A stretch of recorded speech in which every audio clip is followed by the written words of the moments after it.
the Five Nights at Freddy's community is interesting because I feel like if you weren't around for the first 4 games release, it's just a really hard series to get into. The release of the first 4 Five Nights at Freddy's games, all happening within a year of each other, that time period I would consider the golden age of Five Nights at Freddy's, if you will. It was just a different time, you know, the days of, is phone guy actually like purple guy or whatever, all that stuff. No one knew what the series was gonna do next. You know, you go from Five Nights at Freddy's 2 to Five Nights at Freddy's 3. What the heck? This is way different. It was just a wild time to be a Five Nights at Freddy's fan. And nowadays, I don't know. I haven't really kept up with the series that much. All I know is that Security Breach wasn't that good. I think there's like a FNaF VR 2 coming or something. Back then, things just felt more personal for Five Nights at Freddy's. Like, it really just felt like Scott Cawthon was the guy that made Five Nights at Freddy's, and that was it. Nothing more. Nowadays, you can find a plethora of poorly made Five Nights at Freddy's Funko merchandise in any Target or Walmart. Five Nights at Freddy's is more or less here to stay whether you like it or not. However, there was a time where that wasn't really the case. There was a time where people genuinely thought that Five Nights at Freddy's might end right after the aforementioned golden age of Five Nights at Freddy's, or after FNaF 4. After the release of FNaF 4, Scott Cawthon eventually released this The End picture to his website. If you brighten up the image, there's like a question mark after the end, there's like a thank you for playing thing. But yeah, the end question mark, it really was a question. Is Five Nights at Freddy's going to continue? FNaF 4 really did seem like a pretty good bookend to the series. And on August 8th, 2015, or the first anniversary of Five Nights at Freddy's, Scott Cawthon updated the image again to be this big thank you image of all of the Five Nights at Freddy's characters, which, at least to me, as a dumb, stupid little kid, really seemed like the end of Five Nights at Freddy's. Like, he was done here. This is his thank you goodbye, if you will. Now, there still was, like, the Five Nights at Freddy's 4 Halloween update that was announced and coming out, but that was still just, like, an update to FNaF 4. That's not, like, a new game or anything. To truly see if Five Nights at Freddy's was gonna get a new game, we just had to wait. On September 10th, 2015, after just getting home from school, getting on my Nook tablet, which is designed for reading, but I didn't like reading, so I instead went on YouTube. I was scrolling my homepage, seeing what was new, and I see a new 8-bit gaming video about Five Nights at Freddy's. Imagine that, and it's some new endoskeleton design? The very next day, having just gotten home from school once again, also having just learned about 9/11, I got on my Nook tablet, went on YouTube, saw another 8-bit gaming video, and once again, it's another new endoskeleton design. This design is still more cutesy and different, but it's a bit more subdued. Scott Cawthon just like changing the endoskeleton designs for some reason. He just didn't like them. Weird. Later that same day, a cutesy-looking Fredbear gets added to the image. Fredbear wasn't even in the original image. Nightmare Fredbear was, but not the original Fredbear. Why is he here? And over the course of the next few days, more and more animatronics designs get changed into this cutesy appearance, eventually culminating in the announcement of a new game called FNaF World.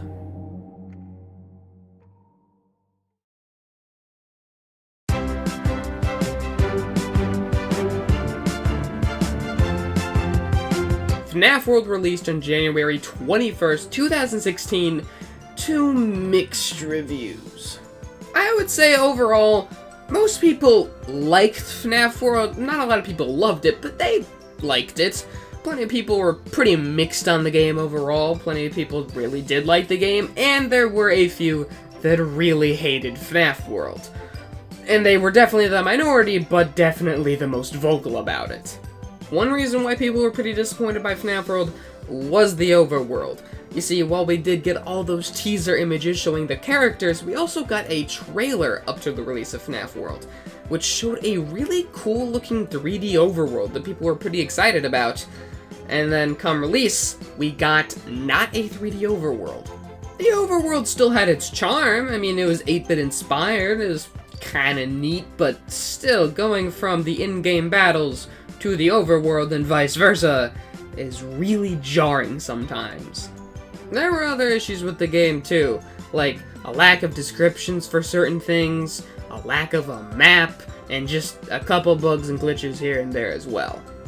Other things outside of the game as well, like the fact that it costed $10, whereas every other Five Nights at Freddy's game before it costed $5, so being double the price kinda set expectations a little high for a game that, let's be honest here, really wasn't worth $10, at least at the time. Also, this game released like a month early. Its original release date was February 19th, 2016. Which is just strange that you would release it an entire month early, when things that were promised in stuff like the trailers weren't even in the game, like the aforementioned 3D overworld. And overall, at launch, the game just kind of had a lack of polish, like no overworld map, no descriptions for things, bugs and glitches, like this game really could have used a bit of extra time in the oven. But, to make up for it, Scott Cawthon would take down the game from Steam and refund anyone who bought the game and wanted a refund. I get the refund part, but honestly, I don't know why he took it down from Steam. I guess he just really felt guilty about the current state of the game and it being worth $10 for it and all that stuff. Which, I have to commend him. It's a pretty admirable thing to do. On top of that, Scott Cawthon would also update the game continuously over the course of the next few days, giving us stuff like descriptions, a map, and fixing a couple bugs and glitches here and there. And on February 9th, he would update the game once more, giving it its so deserved 3D overworld. Kind of. It's still like 2D images, but the 2D images are no longer 8-bit and are completely 3D, and it looks a lot better and is way less jarring now. So, after all those updates, FNaF World was pretty good. Definitely better than how it released. On February 8th, 2016, FNaF World would be re-released on GameJolt. This time, for free. So, at the very least, it's free now, which means you don't have an excuse not to play it. This wouldn't be it for FNaF World though, no. Later, on May 13th, 2016, FNaF World would get a second big update. This time adding a bunch more content, new characters, and a new ending to the game. One that felt a lot more conclusive, and just making FNaF World feel a bit more complete as a game. Now that said, FNaF World's reputation is kind of all over the place. Cause, like, I feel like nowadays there's more people that like FNaF World than there were when it released, but I feel like it's still the butt of a lot of jokes in the FNaF community. Like, I don't watch a lot of game theory, but I've watched a couple of his videos, and he fucking, like, shits on FNaF World sometimes. And I watched GT Live. I watched him play the entirety of FNaF World, and he enjoyed it. I saw him play it. He liked it. That wasn't fake likeness. He definitely liked it. And FNaF World sucks. Jokes about FNaF World. Come on, just give FNaF World a chance, man. If you couldn't already tell, I really like FNaF World. I've liked it since release, and sure, it's not like an amazing game or anything. It certainly has its flaws, but I think what's here is really unique and really fun. One big reason why I liked it, at least as a kid, was because it wasn't a spooky, scary Five Nights at Freddy's game. I don't know how many people are in the same boat as me, but I liked Five Nights at Freddy's as a kid. But I really never played the games. I was too much of a scaredy cat. I think I played the original Five Nights at Freddy's, like, on the aforementioned Nook tablet, and I might have played the demo to FNaF 2. But until I got older and stopped being a loser about it, I I really didn't play any of the actual Five Nights at Freddy's games. I just really enjoyed videos about it. But FNaF World was the first Five Nights at Freddy's game I could play without shitting my pants. It was just a simple fun RPG.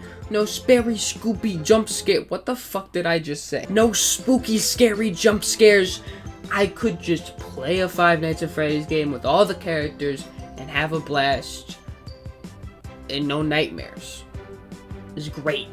And even now that I've played at least a couple Five Nights at Freddy's games, I still think this game holds up. I think it still has merit to exist. So, without any further introductions, let's hop into defending FNaF World.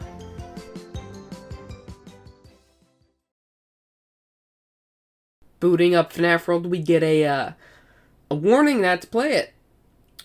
This goes for this video too.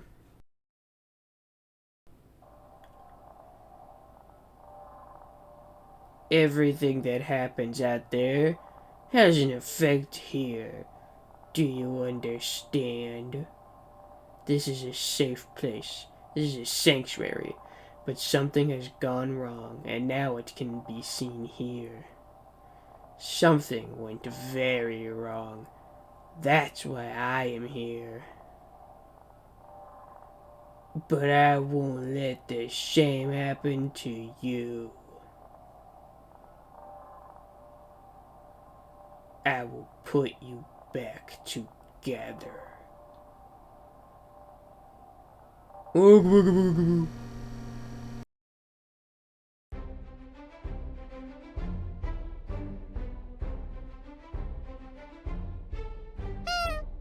So yeah, FNaF World's not exactly a fun, cutesy, happy-go-lucky RPG.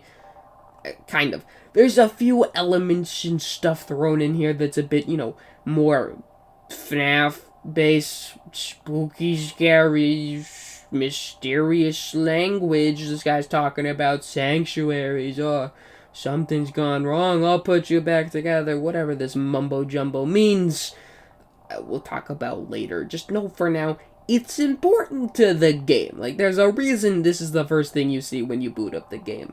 But for now, we're gonna just play some FNaF World. Let's see what we can do here. Choose our file. File number 1, I guess. Mode, adventure mode, and fixed party mode. These are basically the same, only difference being that in fixed party mode, you choose your party from the start and you can never change it again. With the upside being that you start with a couple more characters. We're going to be doing adventure mode, and then normal mode, and hard mode. There are differences outside of difficulty with these, but we'll touch on that later. All you need to know for now is that hard mode has stronger enemies, and normal mode has weaker enemies.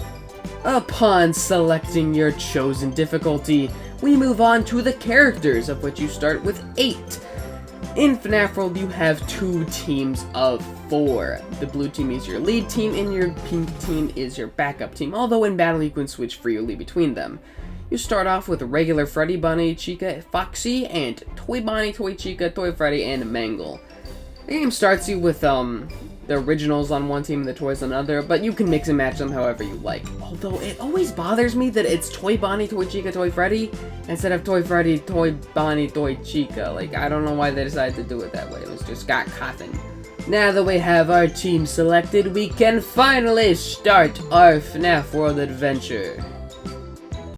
Starting things off, we are immediately introduced to Fredbear, who is our guide throughout this game, and tells us that something has gone wrong in the happy-go-lucky world of FNaF. There's bizarre creatures roaming around. Apparently, something must have happened on the flip side. So it's up to us to see what we can do to stop it, and to be careful. There's a wood-cutting auto chipper that has gone haywire and has been jump-scaring poor old Fredbear all day. If we wait on the screen long enough, we get introduced to Glitch Fredbear, who says, "You don't really believe that, do you? There's a task for you to complete. You have to leave breadcrumbs for him to help him find his way." Who him is, I'm not really sure, but I guess maybe we should listen to him. We are then thrust into the world of FNaF, which means I guess I should probably explain how FNaF World works. FNaF World is a real-time RPG, at least I think that's what you'd call it.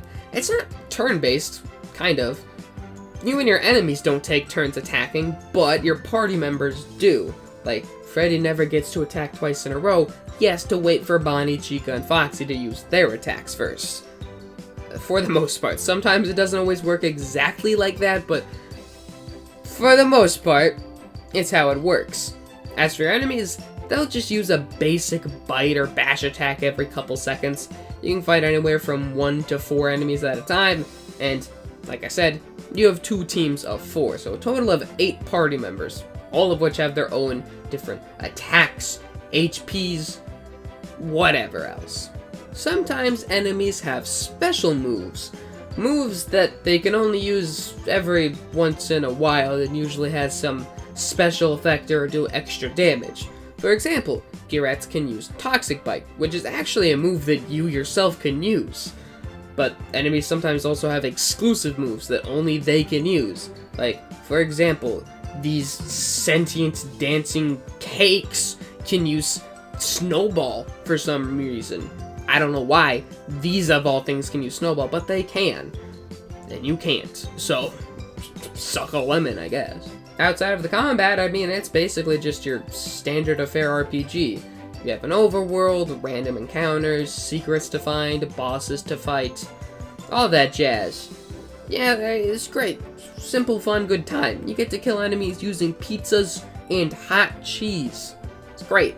Defeating enemies, of course, earns you experience points to level up, but also earns you FAS tokens, which is this game's currency. I wonder what the exchange rate is. You can use FAS tokens to buy things and talk to 3 NPCs outside of Fredbear himself. There's Dee Dee, who later made an appearance in Ultimate Custom Night, and this game, she's just a fishing minigame. Pay her however many FAS tokens to do the fishing minigame, and you can catch some fish. The main thing you want to catch is the pearl at the bottom with 100 FAS tokens, so that's pretty good. And after you catch, I think 5 of them, you get this little pearl that follows you around in battle and heals you. So that's kind of nice. There's Mendo Endo upgrades where you can purchase endoskeletons to up your defense. Pretty useful thing to keep in mind throughout the game. Definitely worth saving up for. You can find those 2 in Fazbear Hills, which is the starting game location, and only Fazbear Hills. But Lolbit you can find throughout the entire game, and she sells a variety of bites, which are just like little helper companions you can use. Like there's this bee wasps that you can purchase that'll attack things for you. There's these like med packs that can heal you. These little reapers which throw scythes at enemies, which can OHKO them if you're lucky enough. They're really helpful stuff. I definitely recommend seeing what's available anytime you find a Lolbit. I don't really know if it's just one Lolbit throughout the whole game, or if it's meant to be like multiple. Is Lolbit a species? On top of bites, there are chips. You'll find chips throughout the overworld. Sometimes they're just out in the open, and sometimes they're hidden away or behind a boss or something like that. You'll definitely want to be looking for these because they can do a lot of stuff. They can endlessly buff your attack stat, they can block certain moves, make it easier to run away in battle, make it easier to find characters, summon a barrage of pizzas to attack your enemies throughout the whole battle. Like, they can do a lot of crazy stuff. Definitely something to keep in mind. You can equip 4 at any time, and same thing goes for bites. As I previously mentioned, you can find characters in this game and fight them. Once you defeat them, they'll join your team, allowing you to use them in battle. There's a total of 48 characters in this game, although 8 of which you start with, and another 8 are kind of like special characters that we're going to talk about later. So there is a total of 32 to unlock. And some of those late game characters are really, really obnoxious to find. As you progress through the game, the stronger the characters you'll find get. You'll start off in, like, I guess the 2nd tier we'll call it, and by the end of the game, you're all the way down to the 5th tier of characters, which is where, you know, the good shit is. While some of the characters are really obnoxious to find, namely Nightmare and Spring Bonnie, I wouldn't worry about it too much unless you're going for 100%. Like, you're gonna find plenty of characters, especially if this is your first time playing through FNaF World.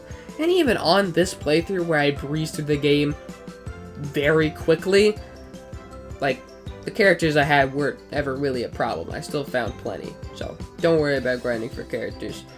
And don't worry about grinding in general in this game. Level ups do exist, like I mentioned, but they don't affect things too much. For each level up you get, your HP increases by 5, and they does increase your attack power, but not by much. So, just don't worry about it. And that is all of the basics of FNaF World. I mean, it's a pretty basic RPG, I don't know what you expected. Outside of the combat, which I think is pretty unique, I am not the biggest RPG guy in the world, but I've played my fair share of them, and I've just never played nor seen an RPG that works like FNaF World does, so I'd say it's got that going for it. You know, pretty basic though. Walk around the overworld fighting enemies, fighting bosses, finding chips, finding characters, secrets, earning experience, earning fast tokens, buying bites, buying endoskeletons, and exploring FNaF World. But what about the story? What about the in-betweens of the main gameplay and mechanics at hand here? What's that like? That intro was weird. Weird to say the least, especially taking into consideration how this game appears. You wouldn't expect it to start like that. Then again, this is a FNaF game, so you know, the story's probably gonna be fucking bullshit! So let's see what's the story. Just like Fredbear said before, something's gone wrong in the happy-go-lucky world of FNaF, and it's up to us to stop it. Apparently, bizarre creatures have been popping up everywhere, and Fredbear thinks that something has gone wrong on the flip side, whatever that means. But there's also spooky Glitch Fredbear, who says that there's an entirely different task for us to complete, and there's breadcrumbs we've got to follow. So we've kind of got two objectives here. Fredbear's objective and Glitch Fredbear's objective. Cool. Heading westward into Fazbear Fields, we find Fredbear yet again. This time, he's found himself a distorted and glitched tree. He says that this place is a safe haven, a sanctuary. Whatever has gone wrong, we've got to fix it. It'll be an adventure! Apparently, whatever happened on the flip side is affecting this world, causing fractures like the tree behind him. Luckily, though, we can use these fractures to reach places we couldn't get to before. And we have to find the source of these fractures. So that's what we have to do for normal Fredbear. But as for a bit spooky Glitch Fredbear, well, we've got to do something different. He says that this is not a safe place. There are no safe places. Even if you don't understand that, we were made for one thing. We need to go back and find the clock. Okay. Heading back to find the clock, it's just in this little, like, corner here. You touch it, and you've got this weird 8-bit minigame where you see Balloon Boy and touch him and he goes into a box. Neat. Heading back to that glitched and distorted tree and touching it will take you to the aforementioned flip side, which is a giant maze that is pretty tricky to navigate sometimes. Starting off, there's only 2 exits out of this place. One exit just drops you off in some random part of the overworld, and the other warps you to the next world. You are going to be using the flip side a lot throughout this game, and your main objective in between, like, each world is to find the next glitched object, and using that glitched object to reach the next world, and that is essentially this game's gameplay loop, if you will. Talking to our good friend Fredbear once again, he gives us some helpful advice to press that button behind us so we don't have to take the long way around. He thinks that these monsters are just misguided side effects of whatever has happened on the flip side. Luckily for us though, if we knock some sense into them, they'll join our team. How wonderfully convenient. Our next goal is to find another subtunnel, aka find another glitched object. To do that, we should probably head to the dusting fields. Also, does that mean that all the characters we find in this game are the monsters, the misguided side effects? I always thought it was the overworld monsters that were the misguided side effects. Weird. Of course, though, if we're talking with regular Fredbear, we've gotta talk with glitched Fredbear. He says that things don't get more dangerous, and we're actually just being played. We're being led through hoops here. Meanwhile, the Puppet Master is having a good ol' laugh, alright? We do need to go to the dusting fields, but not for any urgent adventure. No, we gotta find some clocks. Sick!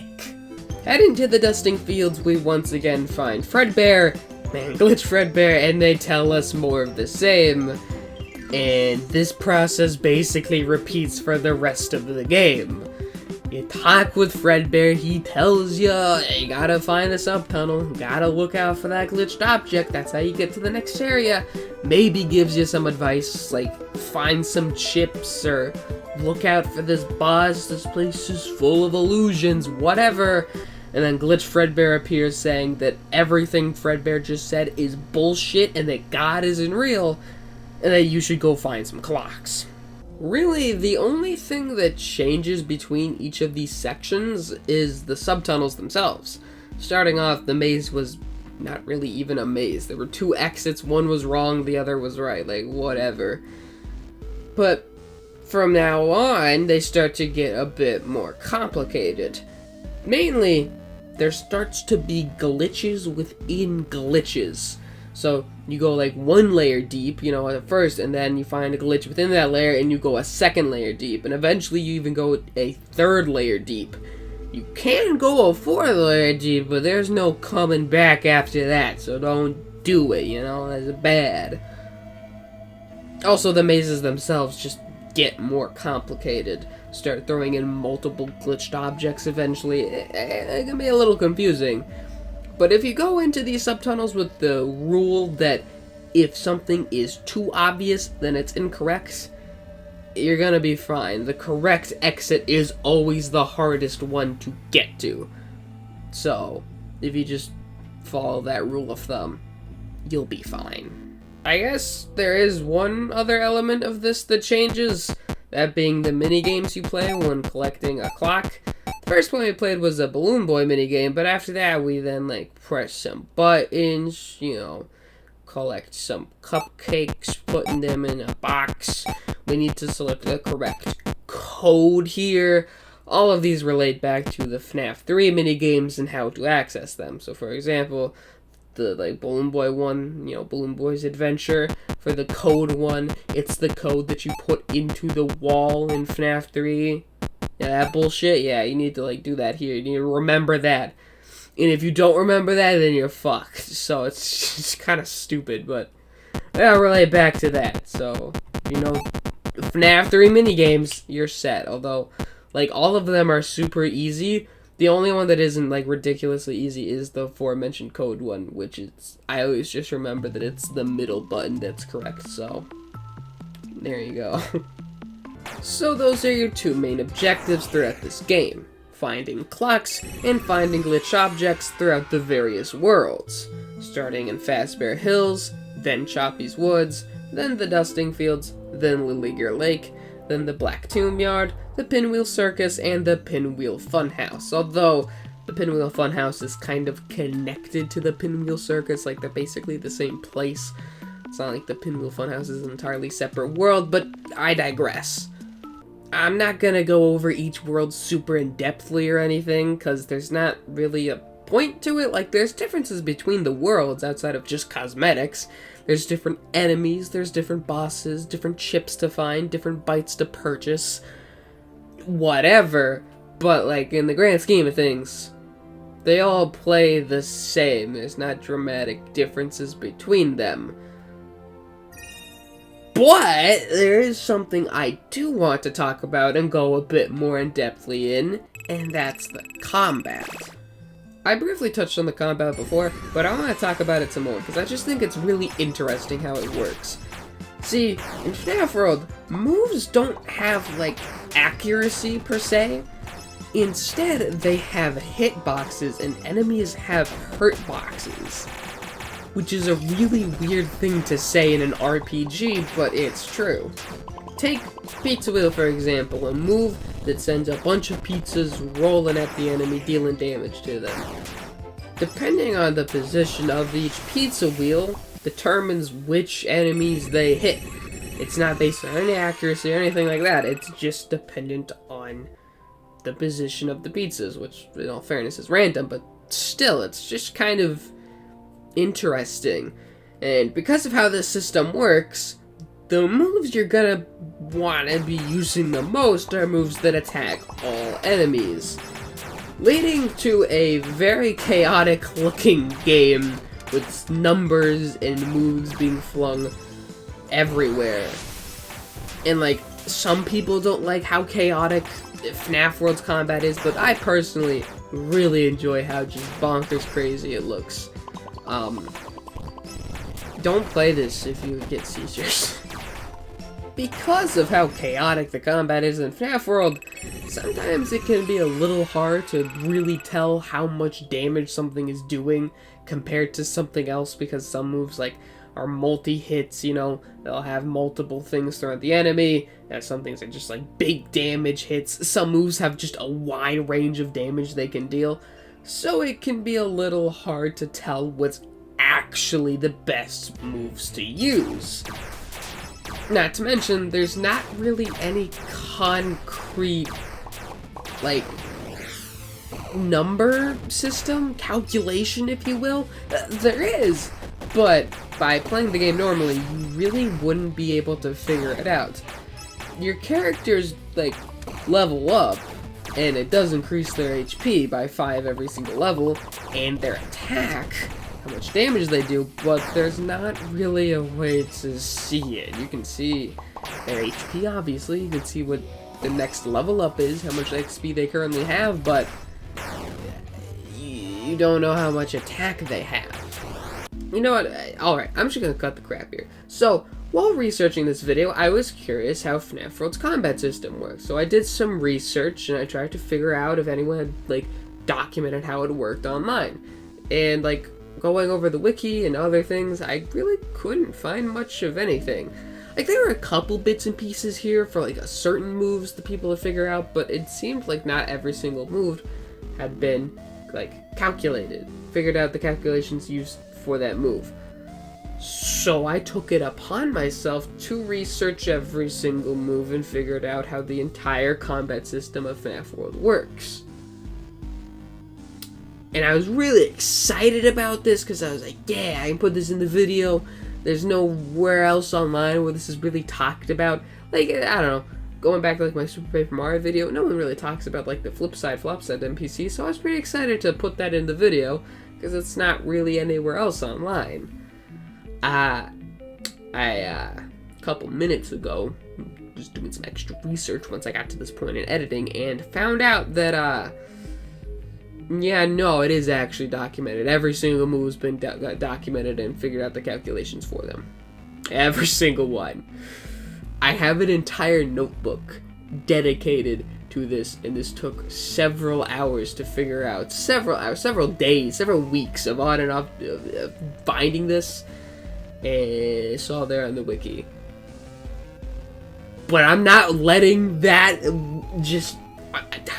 I'm not letting it waste this. I've done a lot of work to figure out the FNaF World moves, so too bad you're getting an overly in-depth and unnecessary look into how FNaF World's combat system works. And there is some things that the wiki got wrong, and the way they calculate the things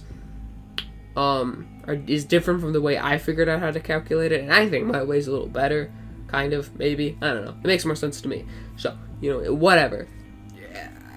Sorry about the rant, but I'm just really pissed that, like, I did all this work, and it's just all right there in the wiki, but I'm gonna use it for the video, alright? FNaF World combat system, let's go! So, how does FNaF World's battle system work when it comes to calculating damage of moves? Well, here's an example. Mic Toss. It's probably the most basic move in the game. Mike Toss has a base attack of 10 and a range of 0 to 4. What does that mean? If you've played Pokemon, you're probably pretty familiar with the idea of a base attack. And in FNaF World, that's exactly what it sounds like. A base attack at 10 means it will deal 10 damage. The range is just a range of random numbers from 0, 1, 2, 3, and 4. Those numbers get randomly selected and added onto the base attack. So, at level 1, Mike Toss can deal anywhere from 10, 11, 12, 13, and 14 damage. Now this is where your attack comes into play. In FNaF World, your attack is basically just your current level minus 1. So at level 1, your attack is 0, which means it has 0 effect on the move itself. But at level 2, your attack power is 1, and it takes that 1 and adds it to the base attack, making Mike Toss's base attack at level 2, 11. Plus the range means Mike Toss can deal anywhere from 11, 12, 13, 14, and 15 damage at level 2. Level 3, 12, 13, 14, 15, 16. Level 4, 13, 14, 15, 16, 17. You get the idea, so on and so forth. So, hopefully that gives you a bit of idea of how FNaF World's calculations of attack work. That said, Mike Toss is a shit move. Do not use it at all. It's good for like the first 2, 3, maybe 4 battles, period, and then never again. Freddy, Toy Freddy, and Withered Freddy have this move, and Freddy and Toy Freddy you start out with. Withered Freddy, you'll get midway through the game usually, so like, yeah, Mike Toss is horrible, especially on him, but even at the beginning of the game, you just don't really want to use Mike Toss. Its damage is pretty poor, it only attacks one enemy. You're usually better off just doing something else. I am going to keep in mind when you get these moves, because, like, you know, Mike Toss is pretty bad early on, but it's even worse late game. But obviously, you're not going to be using characters that have Mike Toss late game, so I'm going to be keeping that in mind with all of these moves. Moving on from Mike Toss, Pizza Wheel. Pizza Wheel has a base attack of 1, a range of 0 to 1, and an attack of +1. I'm not going to be talking about, like, the stats for every move. If you want to know what they are, they're on the bottom left-hand corner of the screen. You can just read them and also, like, see for yourself what they're like on screen. I have footage. I got footage for a reason. Anyways, Pizza Wheel is a pretty solid move. 1 to 2 damage at level 1 doesn't sound that good, and it isn't, but it does damage to all enemies, and you shoot anywhere from 3 to 6 pizza wheels across the screen. And once you get to higher levels, not even that higher level, like once you reach like 5 or 6, that's 5 or 6 damage to each enemy multiple times. Like, that's decent damage across the board. And so Pizza Wheel scales pretty well throughout the game. It's a solid move. Not to mention, there's also Pizza Wheel 2. Same move, but bigger pizzas and more damage. This move has a base attack of 21 for some reason instead of 20. I don't know, but a range of 0 to 1 and same attack. Bigger pizzas, more damage, same deal, just an overall better move that a couple more characters have. Again, scales well throughout the game. Pizza Wheel 1 and 2, solid moves. Highly recommend using them, because who doesn't like Pizza Wheel? Come on, you need to send a bunch of pizzas across the screen to kill red bears? Come on. Game's great. Freddy and Withered Bonnie get Pizza Wheel 1, and Phantom Angle and Nightmare Bonnie get Pizza Wheel 2, which is kind of weird. I thought more characters got these moves, but no, it's just these two for both. Weird. Next up, Birthday. It's our first non-attacking move, but rather a buffing move. Birthday buffs your attack, and defense, and speed for 10 seconds. Also, it affects all party members. Birthday is interesting. I'm not going to talk about each individual stat right now, at least in-depthly. You know what they do. Attack buffs your attack, defense buffs your defense, speed increases how often you get to attack. That's how they work. Pretty self-explanatory. Birthday's an alright move. It's a nice move to just throw out when you've got nothing better to do with a character and you just want to get their turn done. Freddy and Chica have this move. I don't know. That's good. It's decent. Bite's a decent enough move. Think of it as kind of like a better version of Mic Toss. Instead of attacking one enemy, it attacks 2 or 3. I think sometimes it can even attack 4. Maybe not. Just kind of depends on the circumstances and like what enemies move and stuff. It also does more damage than the Mic Toss. It's just a better move. Bonnie and Withered Chica get this move. Just good. There is also Bite 2, which is a much stronger version of Bite, and is one of the most common moves in FNaF World. A lot of characters have this move. All of the Nightmares do, at least like, you know, Nightmare Freddy, Bonnie, Chica, and Foxy. Spring Chop also gets this move. That's 5 different characters that get this move. Most moves in this game have a distribution of like 2 or 3 characters, so having one that has 5 is kind of strange, but regardless, wide range move, and it has a wide range of damage as well. 0 to 45. That's a lot of range for just one move. I don't know why it's so dramatically different from Bite 1, but it is. Like I said, you get it later in the game. It's decent later in the game. It kind of falls off near the very end of the game, but like, assuming you get a character that has Bite 2, you know, kind of in the midsection if you're lucky, it's a great move. Very good. Bash Jam is up next, and Bonnie and Toy Bonnie get it, which are 2 characters you start with, so it's a very, very early game move, but for the early game, it's great. It has a solid base attack for that point in the game.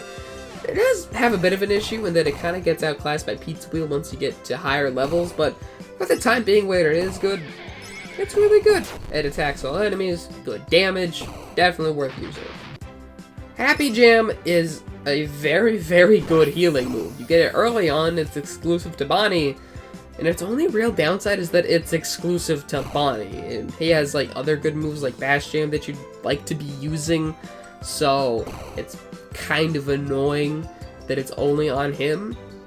But I mean, hey, it's better than like all the other healing moves, so it's got that going for it. Heals all party members. It's great. There's also Happy Jam 2, which is exclusive to Spring Bonnie and I almost said Mangle. Funtime Foxy. This thing heals a lot of damage, up to like 200 sometimes. Its only big downside is that later in the game, healing just is kind of eh. We'll talk about it when we get to the reason why healing isn't that great late game, but if you need to heal, it's great. It's just you're not going to be using it all too often. Cupcake, yet another healing move, exclusive to Chica, Withered Chica, and Toy Chica. It's the healing move you're going to be using most because it's on the healers in the game. Bonnie may have Happy Jam, which is a better healing move, but these guys are like designed for healing. Well, Chica and Toy Chica are. Withered Chica, we'll get to. I don't know, it's good healing. It's not that much worse than Happy Jam, it's still decent. So, yeah, it's still good. Party Favors is probably one of the worst moves in the game. It's the only move that does both healing and damage, but because of that, it's just awful at both. It barely heals any damage and barely does any damage. You're better off just doing one or the other.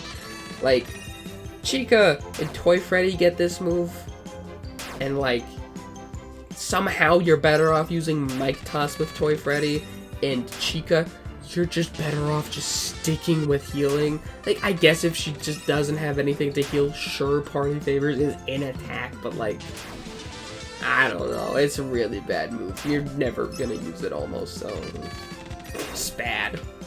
Region Song is our last healing move, and it's a pretty good one. It lasts for 50 seconds, and every 50 seconds it heals the entire party. Now, there's one small issue with this move, and it's that it doesn't scale with level up, or your attack, rather. So it will always have a base attack, or I guess a base healing, of 27, which is fine for the early game. Chica gets this move, but the other character that gets this move is Fredbear, who is probably one of the last characters you're going to get in this game. And so giving him this practically useless move. I already mentioned that healing's not that good late game, but the fact that it doesn't scale, you're healing anywhere from 27 to like 31 damage. That's garbage. Even if it is every 5 seconds, that's just really useless. It's like great on Chica early game, but god awful on Freddy. I don't know why they gave him that. I say they, it's Scott Cawthon. I know the culprit. Why did you give it regen song to Fredbear, Scott Cawthon, huh? I want answers. Hook is just a slightly better version of Mike Toss and like nothing more. It does meager damage. It only attacks one enemy. It's on Foxy and Mangle. No. Jump Scare's kind of a weird move. It's our first move that does neither damage nor healing. It just stuns the enemy for a certain amount of seconds. Which is, you know, kind of hard to tell. When I'm trying to figure out how these moves work. So take this move with a grain of salt, and take a lot of what I say with a grain of salt. I'm pretty confident in a lot of what I say, but like, you know, do quote me on it. In fact, I want my quote, when I die, I want on my tombstone to say, this guy knew some shit about FNaF World. What was I talking about again? Jump scare, right. Jump scare stuns the enemy. It stuns the enemy anywhere from 2 to 8 seconds. It's just kind of random but minimum of 2, maximum of 8. A lot of characters get this move. Foxy gets it, Phantom Foxy gets it, Phantom Marionette gets it, and Golden Freddy gets it. So, a lot of characters. It's a good move. Stunning the enemy for a potential of 8 seconds is pretty good, but if you only get it for 2, sometimes you will lose out time. Like, the enemies will be free of their jump scare before you are able to choose your next move, so sometimes you lose time on the enemy, but it doesn't really matter that much. This also works on bosses, which is, I don't know, sometimes stun moves don't work on bosses in video games, but jump scare does good for bosses as well. Yeah. Also, it stuns all enemies. I forget if I mentioned that. It does that too. Hot cheese is just kind of funny to me because you're attacking an enemy with hot cheese. I don't know. I enjoy it. Hot cheese is a damage over time move. When you use hot cheese, lay down 3 globs of hot cheese, and if an enemy is, you know, under the hot cheese, their footsies are getting soaked in hot cheese, they take some damage, as you would. I mean, this is some pretty hot cheese we're talking about here. That's pretty good. How much damage each hot cheese will do is kind of up in the air. It just seems a little random. But it's decent damage, stacks up over time. You can lay down a bunch of hot cheese, a maximum of 10 hot cheese globs. I think with an asterisk after that, it's kind of inconsistent how much hot cheese it takes away, because it's just a little inconsistent. But the most I've ever gotten is 10 hot cheeses at once, so I imagine that's the maximum of hot cheeses you can have on screen at once. It's pretty good. There's also hot cheese 2. Hotter cheese, more damage. A great description of a move. Thank you, Scott Cawthon. It is hotter cheese and a lot more damage. When you use hot cheese 2, it lays down 7 globs, which is a lot more. That's going to cover basically the entire field. And does a lot more damage. Same general range and like attack, but still. Hot cheese 1 and 2, great moves. Hot cheese 1, Foxy and Balloon Boy have, and Hot Cheese 2, Withered Foxy, Phantom Marionette, and Nightmare Foxy have. Hot Cheese 2. I said Hot Cheese 2. Yeah, Hot Cheese 2. Munchies is a pretty fun move. It summons a horde of sentient bear traps to attack your enemies. And, it summons 1 bear trap per enemy, and each bear trap will attack its supposed enemy 3 times, which can add up to a decent amount of damage for each enemy. I would recommend using this move when you have, like, a lot of enemies to attack. When there's only, like, 1 or 2, I mean, it's still decent, but, I mean, when you've got, like, 4 of them on screen, that's a lot of good spread damage. I definitely recommend doing it. Yeah, levels up pretty well. It's good for decent portion of the game. Solid move. Although, I'll be honest, when I saw the move Munchies, I thought it'd be like a healing move. You know, like food, you munch food, and I don't know. Anyways. Alright, so I'm gonna be honest. I've been, like, pretty good with most of the moves, like, you know, like, figuring out, like, the base attack, range, whatever, and I'm pretty confident in those. I just kind of gave up on Prize Ball, and the reason I gave up on it is because Prize Ball summons different moves. When you use it, you get a random move. You know, like Metronome in Pokemon, it's kind of like that, but a lot more limited. Prize Ball, when you use it, can summon Cupcakes, Water Hose, Jump Scare, Munchies, Birthday, Hot Cheese, in a unique move to Prize Ball itself called Spark. Well, that's not actually called Spark. I don't know what it's called. I just called it Spark because it summons a little thing that looks Spark, and it does, like, over 100 damage, nearly 200 around there. And all the other moves are just like, I don't... So, alright, Munchies, we just went over it, yeah. So, when you use Prize Ball, and you get Munchies, it's according to your level. Its damage is according to your level, as you'd expect. If you're level 1, it'll do... Munchies will do the damage at level 1 that you'd expect. Level 100 damage you'd expect. But then there's, like, Hot Cheese, which doesn't follow that rule at all. It just does whatever the hell it feels like doing today. And I hate it. And it's really goddamn annoying. On top of Prize Ball, there's also Prize Ball 2, which has Unscrew 2, Balloons, Rainy Day, Gloom Balloon, Freddles, Toxic Balloon, Spark again, Water Hose 2, and Pizza Wheel 2. And again, Spark is like the same move, does a lot of damage. And like, there's other weird things too, like Balloons for Prize Ball 2. Again, summons more than like 3 balloons, which is not how balloons normally work, so no way I haven't gotten to that move yet. But like Birthday 2, like for Prize Ball 1, you're like, oh, it summons the birthdays status buffs, but they're like weird. Like, normally when you use Birthday, like it'll summon all 3 of them and they last for the same amount of time. But when you use it with Prize Ball, like some will last longer than others, and it's not really consistent how long they last, and it's just kind of random how long they last, and it's just, I don't get it. Why is it programmed this way? Why does it have to be so weird and different? I hate it, it's stupid, and I didn't do much with Prize Ball 1 and 2. I'll say this though, they actually are surprisingly good moves for the most part. I mean, the damage they deal can be pretty good, like Hot Cheese, while their damage is very inconsistent, it's pretty high damage. Like, if I remember correctly, it's in like the 40s, 50s maybe even higher than that, which is good damage for Hot Cheese. So, there's that. Other moves do good damage too. It's actually a pretty decent move. There's not really much, like, useless things that can come from it. So, yeah. These moves are a bitch. Also, Toy Bonnie and Mangle get Prize Ball 1. Toy Chica, Marionette, and the Paper Pals get Prize Ball 2. I just forgot to mention that. Going from 2 very obnoxious and annoying moves to, like, document and figure out, we have 2 absurdly easy moves to figure out. Water Hose and Water Hose 2. Water Hose 1, it kills any enemies below 30% HP. And Water Hose 2 kills any enemies below 50% HP. And that's as simple as that. Affects all enemies. If they're above those percents, they just live. Simple as that. It's honestly, so this is a nice change of pace.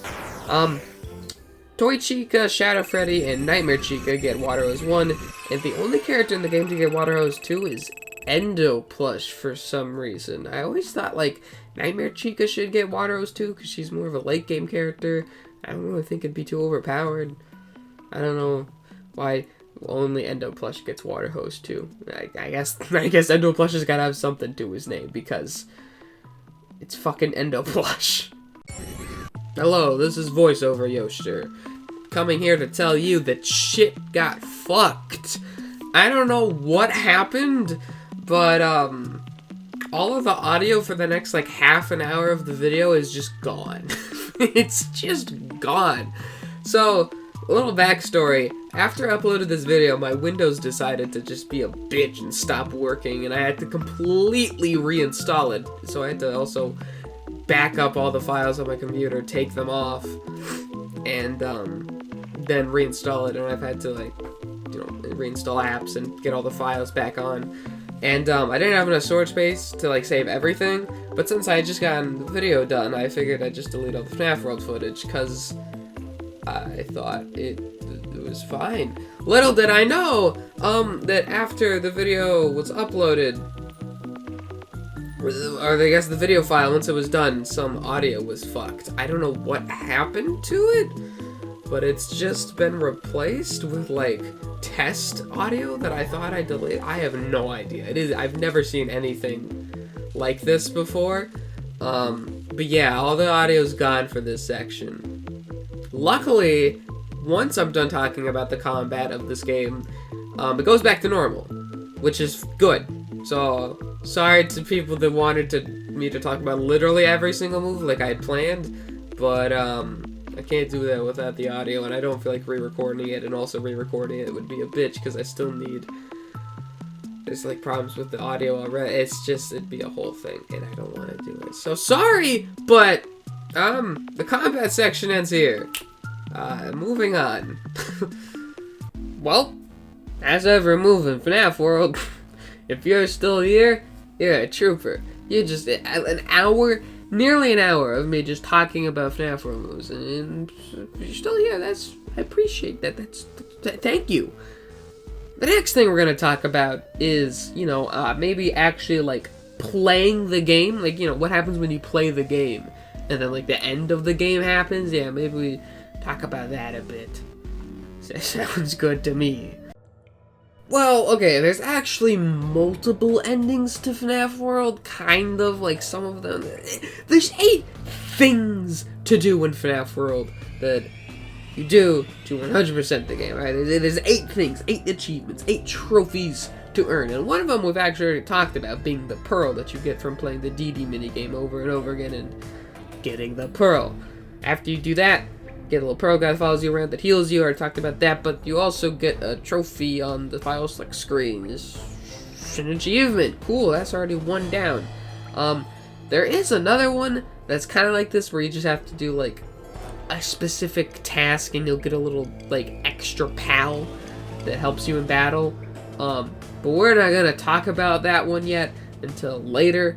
So there's 8 of them, but we're only gonna talk about 7. So the next 2 endings I'm going to talk about are, I guess, like, the most straightforward endings. They're the one that you would find just through playing the game completely normally. Just following whatever Fredbear tells you to do and doing it. Getting the subtunnels, you know, all that stuff.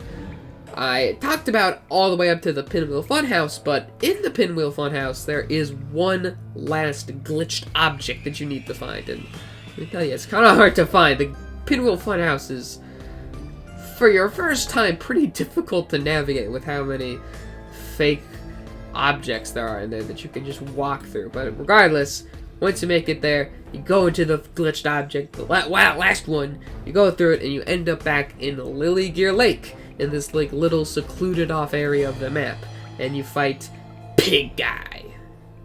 Technically, his name is, like, Pork Patch, which is weird because there's also an animatronic later in the series called Pig Patch. I don't know if it's meant to be like a reference to Pork Patch, and if it is, why the fuck would you reference Pork Patch? Fucking Pork Patch, Scott Pork Patch? You reference anything from FNaF World and you mention fucking Pork Patch. The animatronic boss robot guy that no one fucking wrote. Pork Patch? Anyways, after beating his ass, you get the key that he's guarding. And using this key, you can unlock locks that you would have seen throughout the game. There's like a couple of them you'll find, and you can't do much about them at the time. They will have like bosses behind them and a switch. And you're like, what am I supposed to do? Well, now that you've got this key, you can use it to unlock those locks. And this is made obvious to you because there's like immediately a lock that lets you like get out of the Lily Gear Lake area. So go back to those areas and fight those bosses to unlock those switches. And I'll be honest, these bosses are pretty tough. You fight Snowman, Shigun guy, an endoskeleton. I think his name's like Overclock. He's like the only one that I actually remember the name of. And he's the hardest, for me at least. I died quite a few times to him this time. I remember as a kid I struggled a lot against the Shigun guy, but this time it was Overclocked skeleton. There are tough bosses, so you gotta come prepared. But regardless, after you inevitably defeat them, you can press their switches, and what these switches do is if you head back to the Pinwheel Circus, you'll find, well, Fredbear, but also 4 laser gates. Well, you would have seen these on your first go-around of Pinwheel Circus and been confused what you're supposed to do about them. But anyways, you go back here and like, whoa, now the laser gates are gone. There's 4 laser gates, 4 switches. You get the idea. I think Fredbear also might have even explained that to you, because Fredbear's hanging around there. So yeah, hit those 4 switches. One's in the Dusting Fields, one's in Little Gear Lake, and one is in the mine of the Black Tomb Yard. And one's also in Fazbear Hills, but it's kind of weird, because like, all the others have like bosses to them. But the Fazbear Hills one doesn't, for some reason, which I just don't get, because like, it's not like there's not a World 1 boss. You could just have like a super strong auto chipper, but I don't know. Scott Conley didn't feel like doing that, I guess. Anyways, once you've hit all the 4 switches, you head back to the Pinwheel Circus. The laser gates are gone, and you can fight this game's final boss, Security Owl. Oh, he's got a lot of HP. It's pretty hard, honestly. It's not a cakewalk by any means, and it is a very long boss. And it has a move called Alarm, which sends these flashing orbs at you that just instantly kill like one of your team members. And he sends like 5. So he kills like 5 of your team members instantly. There's like 9,999 damage. It's crazy, except if you use the move Neon Wall, it prevents these little flashing orbs from getting to you. So you need to use Neon Wall and gift boxes. And now that I think about it, I forgot to talk about Neon Wall. Let's do it now. Neon Wall is one of the most important moves in FNaF World. Like I said, it blocks Alarm, which is like game over the move. So you really need it for that. And also, it's generally really helpful. When you use Neon Wall, it blocks 50% damage from all attacks. That's really good, and it lasts a while, I think about a minute.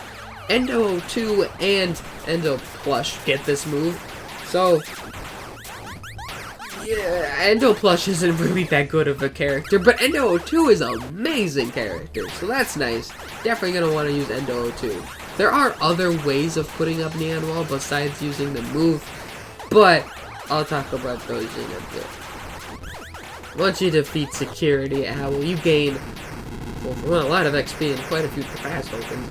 But most importantly, you get the normal mode ending. You don't need to be playing normal mode to get this ending. If you're playing hard mode, you'll still get it.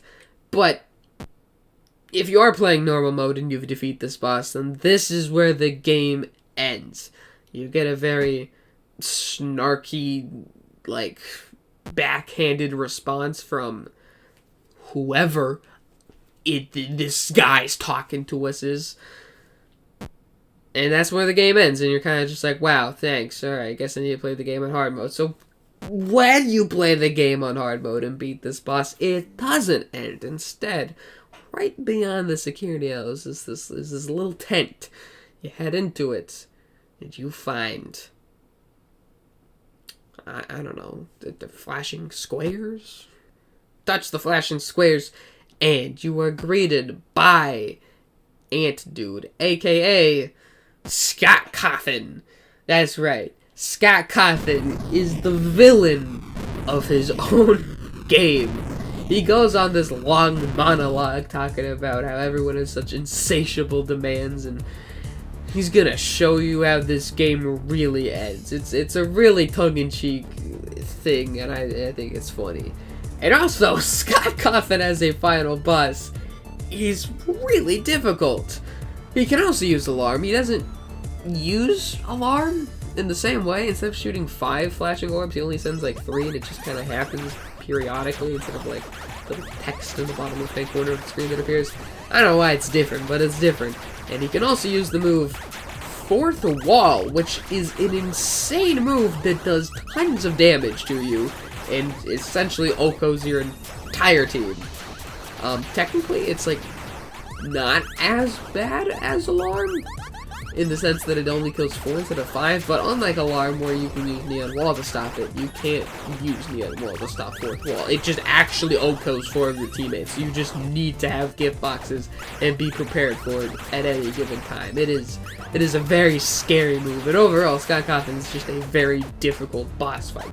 But it's doable, and once you defeat Scott Cawthon himself as his own villain, his own game, you get the hard mode ending.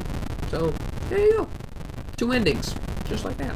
I said just like that as if I did just explain, like, a lot of things just then, but whatever.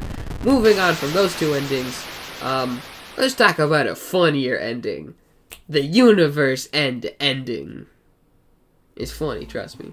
Throughout, when I was talking about, like, all the moves in the game, I forgot me on wall, you might have noticed that I had Fredbear on my team, which might have seemed a little strange to some of you, because Fredbear's like the helper guy. Why is he on our team? Why can we have him fight for us? Well, about that. So, once you unlock Fredbear, if you put him in your lead party, as in the blue party, and then you put him as your number 1 lead team member, and talk with Fredbear,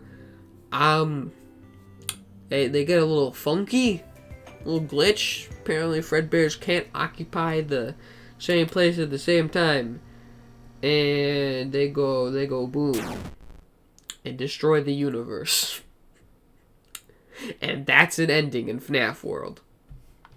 It's a pretty funny ending, if it weren't for the fact that you can actually, like, I guess, softlock yourself out of getting this ending.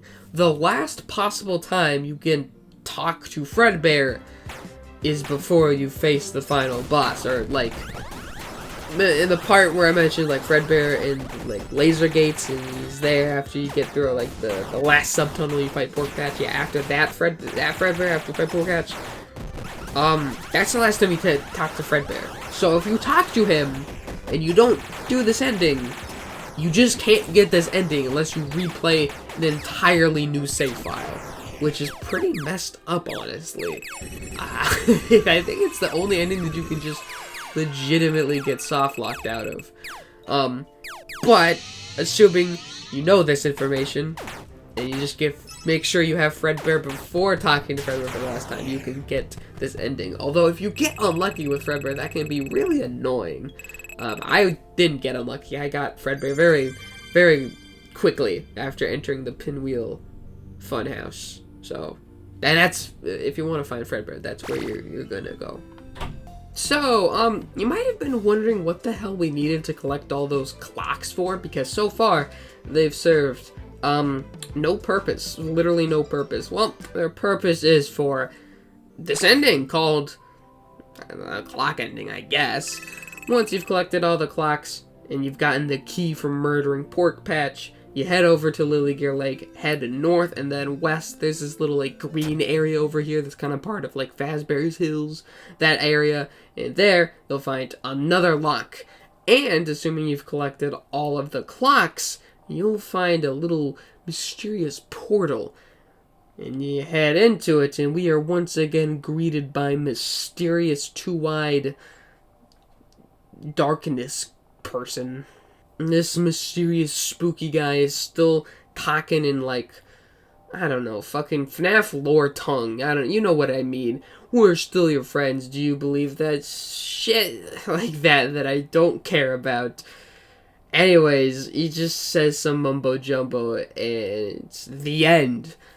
I think this was supposed to somehow tie into FNAF's actual, like, overarching lore at the time. I think that's what this ending is trying to do, and, like, with, Glitch Fredbear and all of that, it's supposed to tie in, but, like, it's not canon. FNaF World isn't, so it didn't really work out, and people just kind of more or less forgot about this, and this is just kind of leftovers from that. I don't know, it's weird. I don't know why Scott tried to make FNaF World canon. It has fucking Red Bear in it. Do you really want Red Bear to be canon? No, you don't. That ending takes itself pretty seriously, and the next one kind of does, but it's also a little funny. I don't even know what you'd call it. I just call it the 4th layer deep ending. I don't know. Maybe that's its actual name. None of these actually have names now I think about it. This is just all fan stuff. 50% of FNaF is just fan stuff. Let's be real here. Scott Cawthon didn't even name the Withered animatronics Withered. The fans did that, and honestly, like, pretty good word. Withered, I don't hear it often. Outside of, like, the Withered animatronics and, like, Wither from, like, Minecraft, I've never heard the word withered really used. So good on you, FNaF fans. What was I talking about? Right, 4th layer deep ending. So, remember the, like, glitched subtunnels, you know, those? You go through them and stuff? Sure you remember. I literally, like, just fucking talked about it, like, 10 minutes ago. Not even. If you've forgotten, what the fuck are you doing? Pay attention. The quiz is Monday, alright? Our good pal Fredbear said that we should not go any more than 3 layers deep, because once we go 3 layers deep, that's bad. Nope, you just don't do that. But you can. Once again, if you head to that Pinwheel Funhouse glitched object in that section, you can find a 4th glitched object in the subtunnels. And when you go into it, you touch it. You were taken to, Red World? It's basically just like level 1 subtunnel, but red. That's what I would describe it as. And, there's a lake with an alligator man. That's always how I've interpreted his sprite. Talk with Alligator Man, and he is funny, because his name's Old Man Consequences, and that's just such a funny name. He tells you that, you know, you fucked up, you shouldn't have done this, and, you're stuck here forever, so, you know, fish. And that's the ending. Pretty cool. That's not actually all this ending has to offer.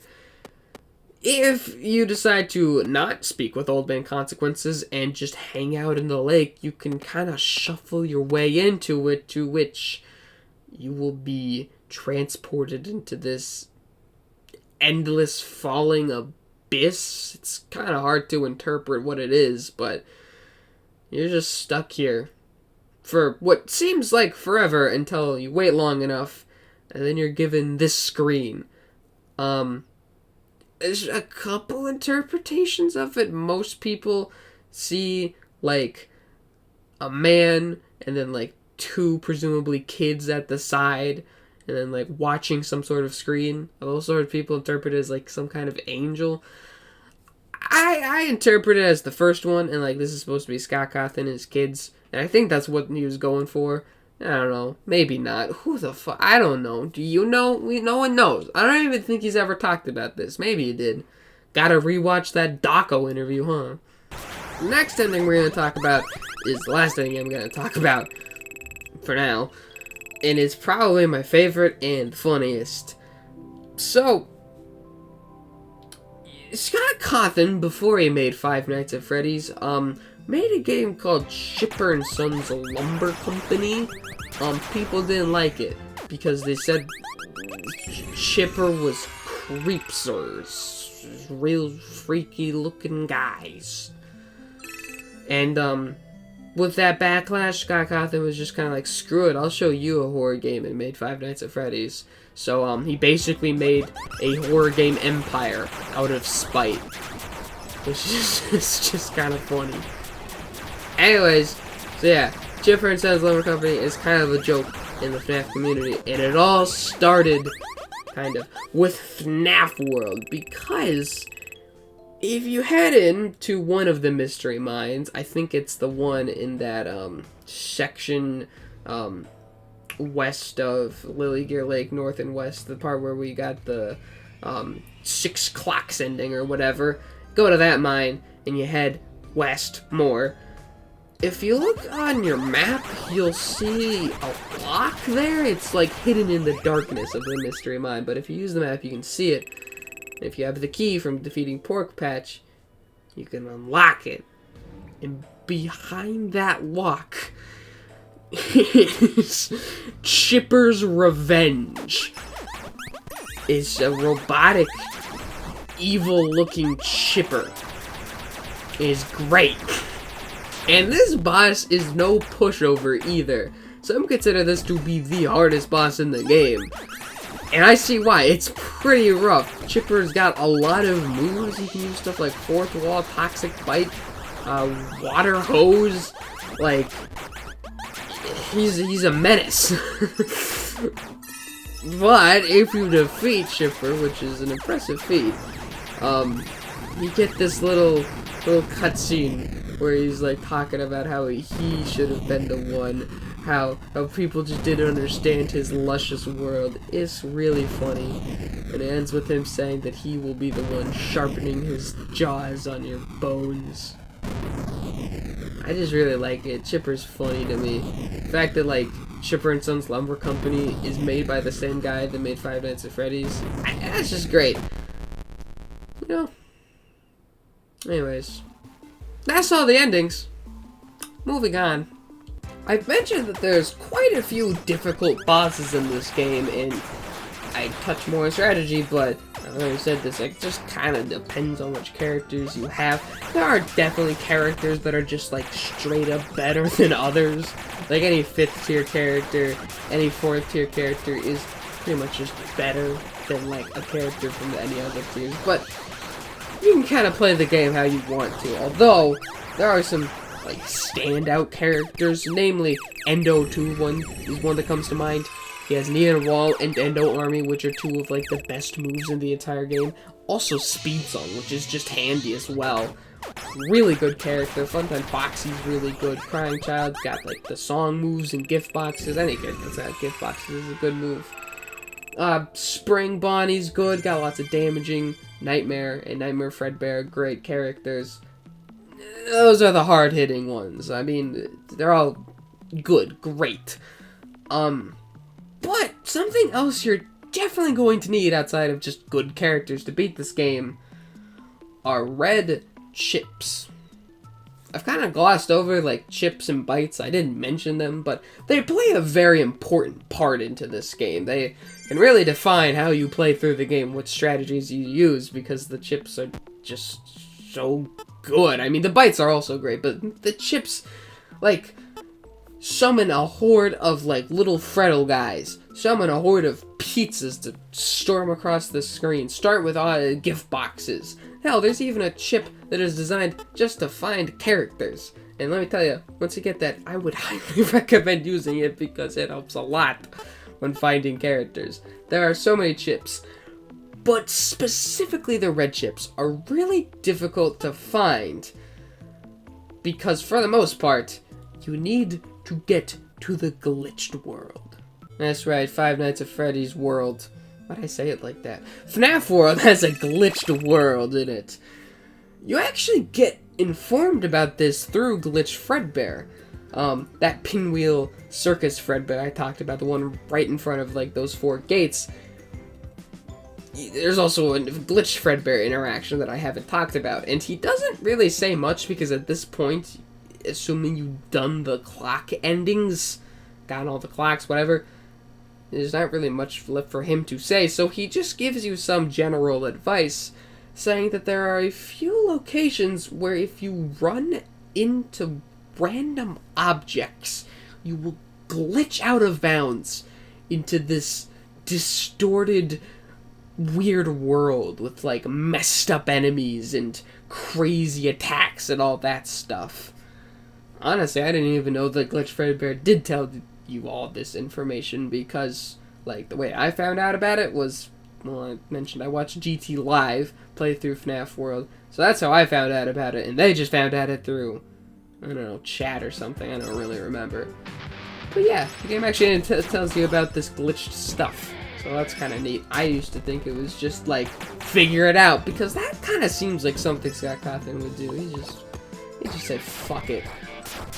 While you're in this glitched world, you're kind of like above the rest of the world. There's still like invisible walls and stuff, but you can just kind of walk around and stuff and fight very glitched and distorted enemies that have crazy attacks. Some of the enemies here even have stuff like alarm, like I mentioned before, so yeah, come prepared.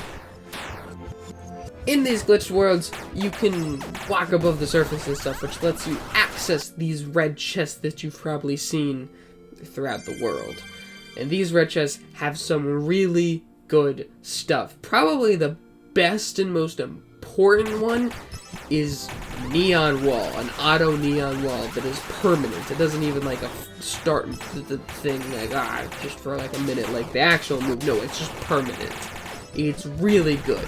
You can get by with just using like Endo to neon wall, but like this is still a really, really helpful thing. And all of the red chests are really helpful. There's only, I think, 3 that you get from glitching into objects.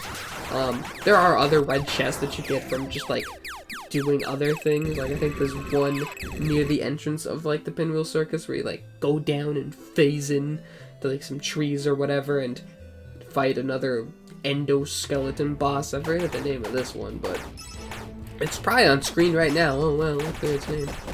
There are 3 glitched objects in total.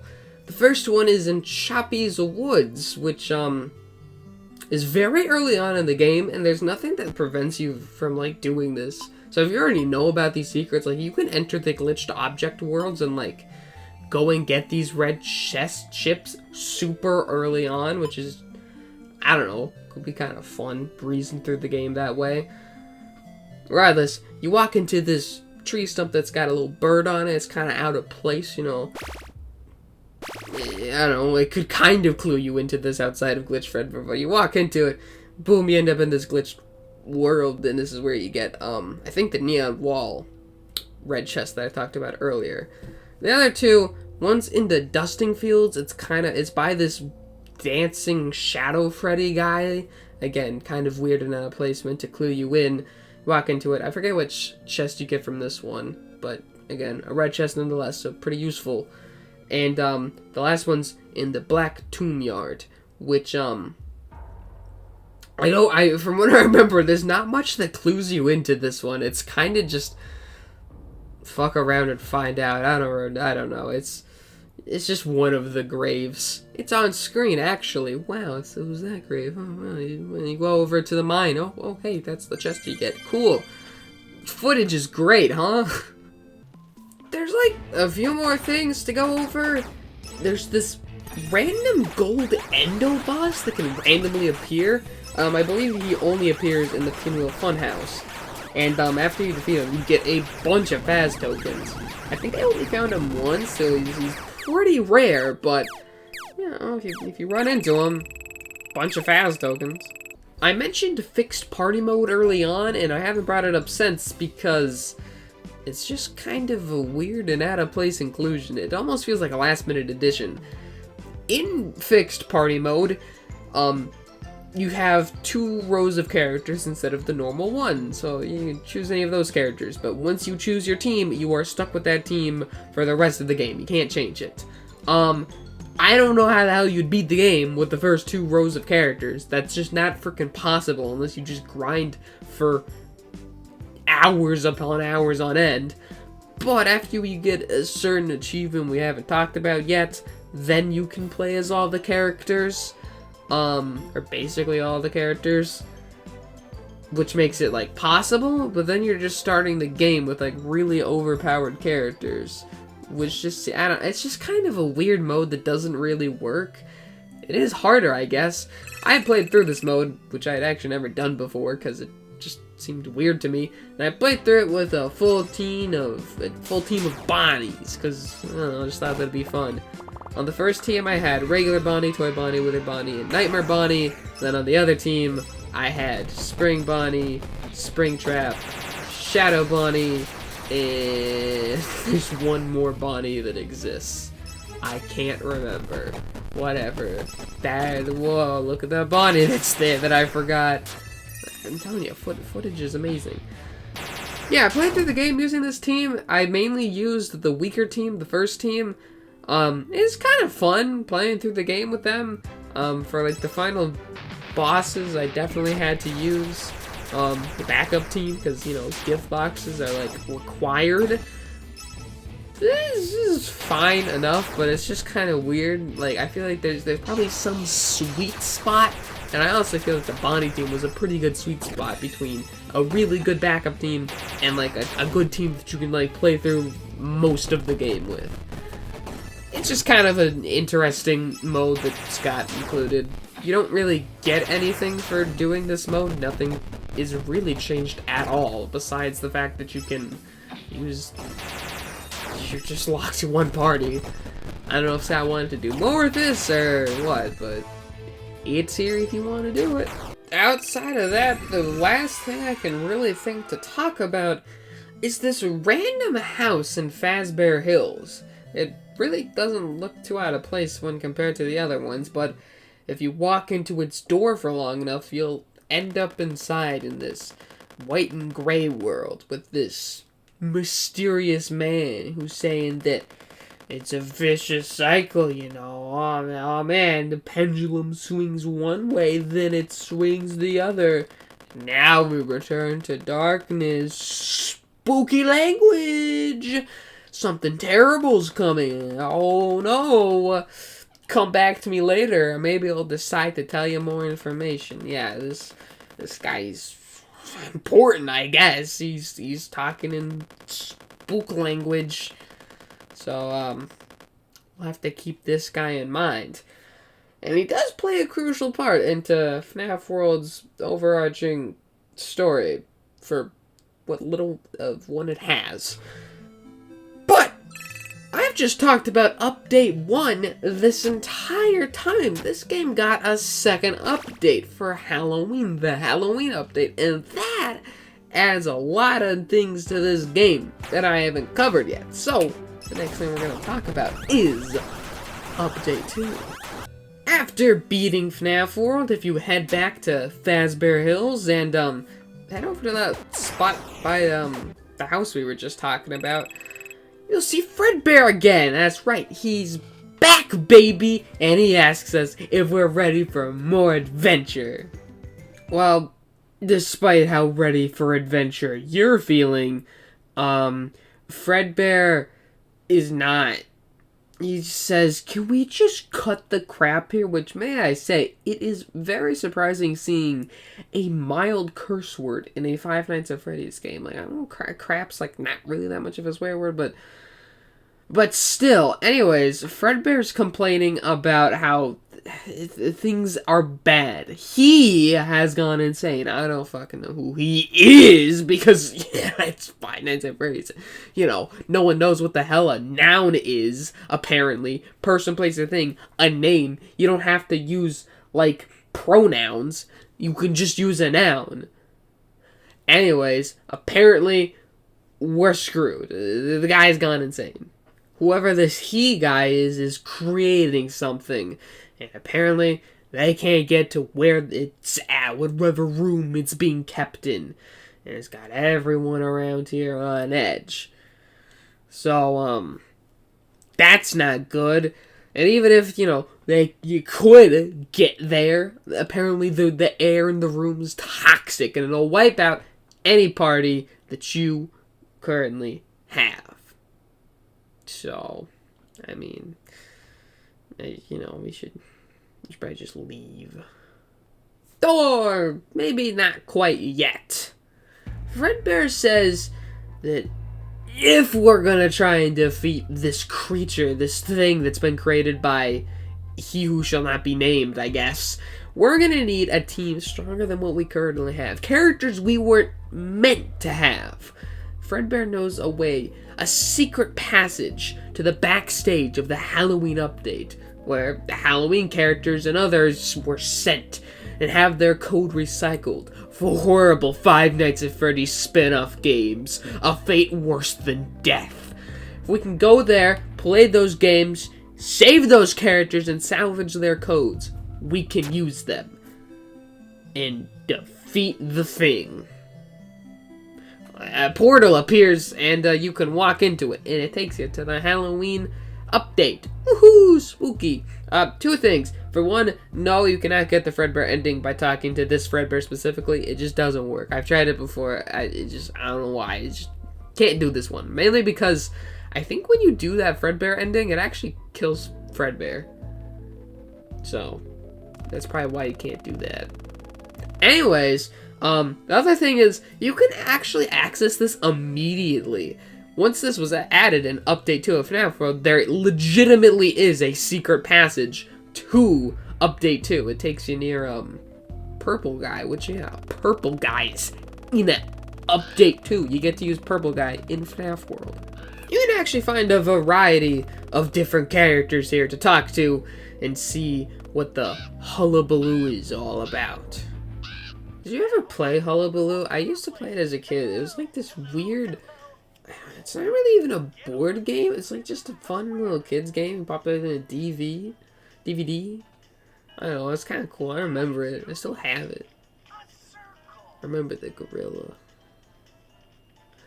FNaF World. So yeah, there's a bunch of characters you can talk to, and a bunch of characters to unlock. The way you unlock these characters, like I said, is by playing these awful, horrible, despicable Five Nights at Freddy's spin-off games, as if their originals weren't bad enough. Now I think about it, FNaF World is in and of itself a horrible FNaF spin-off game to some people. I like it. Anyways, we need to go into these games and salvage these characters' codes. Starting with the first minigame, Foxy Fighters.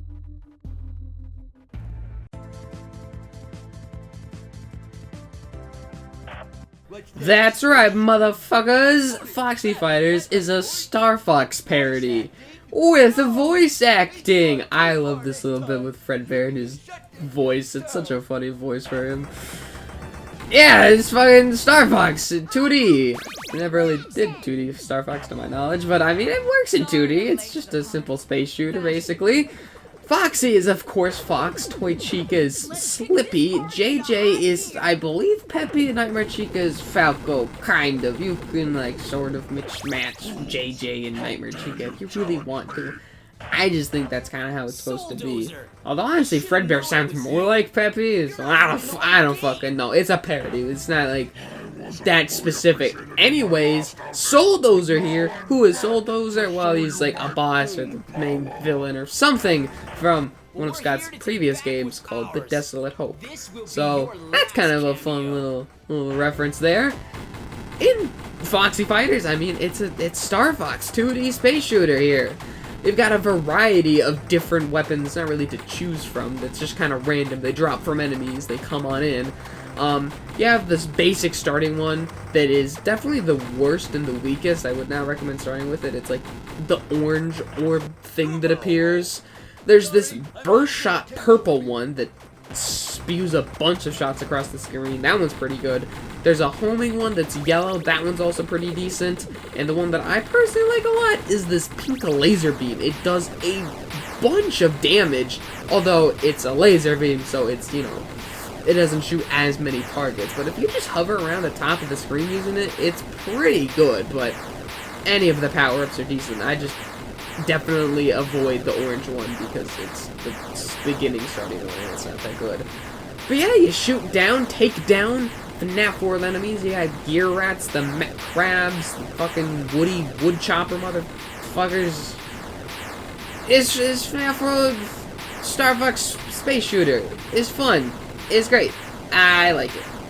There's some funny things that happen along the way.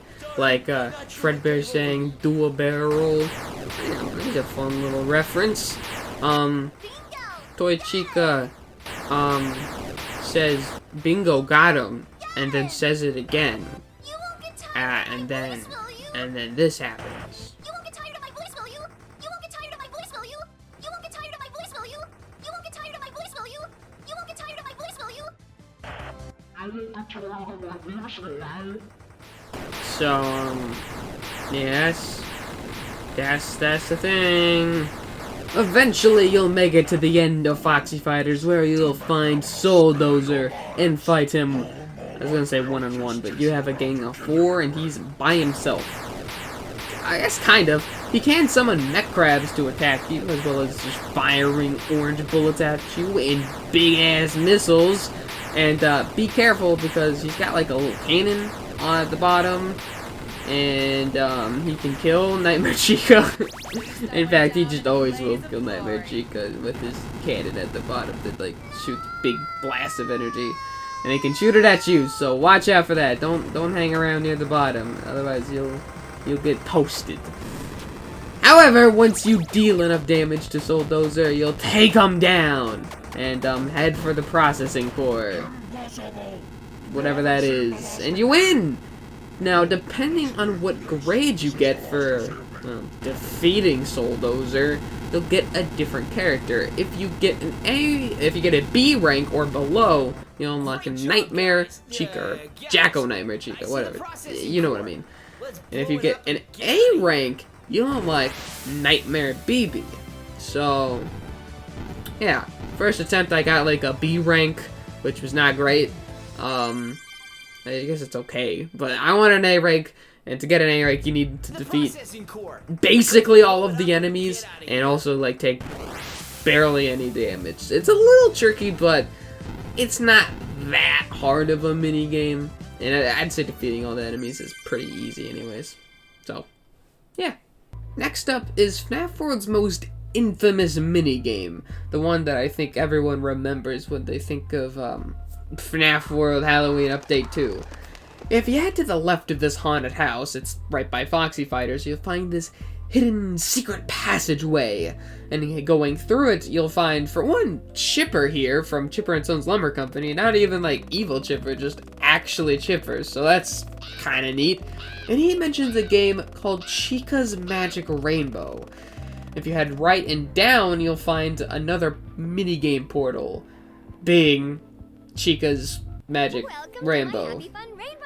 Foxy Fighters was based off of Star Fox, and Chica's Magic Rainbow is based off of those old, crappy troll rage games, you know, the ones with really mean level design just meant to infuriate you, and really don't have that much skill involved with them. Yeah, it's based off of those, which, like, I don't know, Scott Cawthon's always kind of been a troll, so this makes sense for him. Out of all the minigames, Chica's Magic Rainbow is definitely the hardest to just even beat. I mean, you're looking at the footage right now. These sunflower sun curds are pretty tricky. This magical rainbow beam that Chica's Magic Rainbow is firing, the butterfly beams, it's pretty rough. I mean, honest to God, it's basically just a lot of memorization and timing is what a lot of it is. You control this game just with like the keys, the arrow keys, and I think you press Z to jump, and it controls fine, honestly, but like I said, just you gotta memorize, dodge these like stakes that come out of the ground.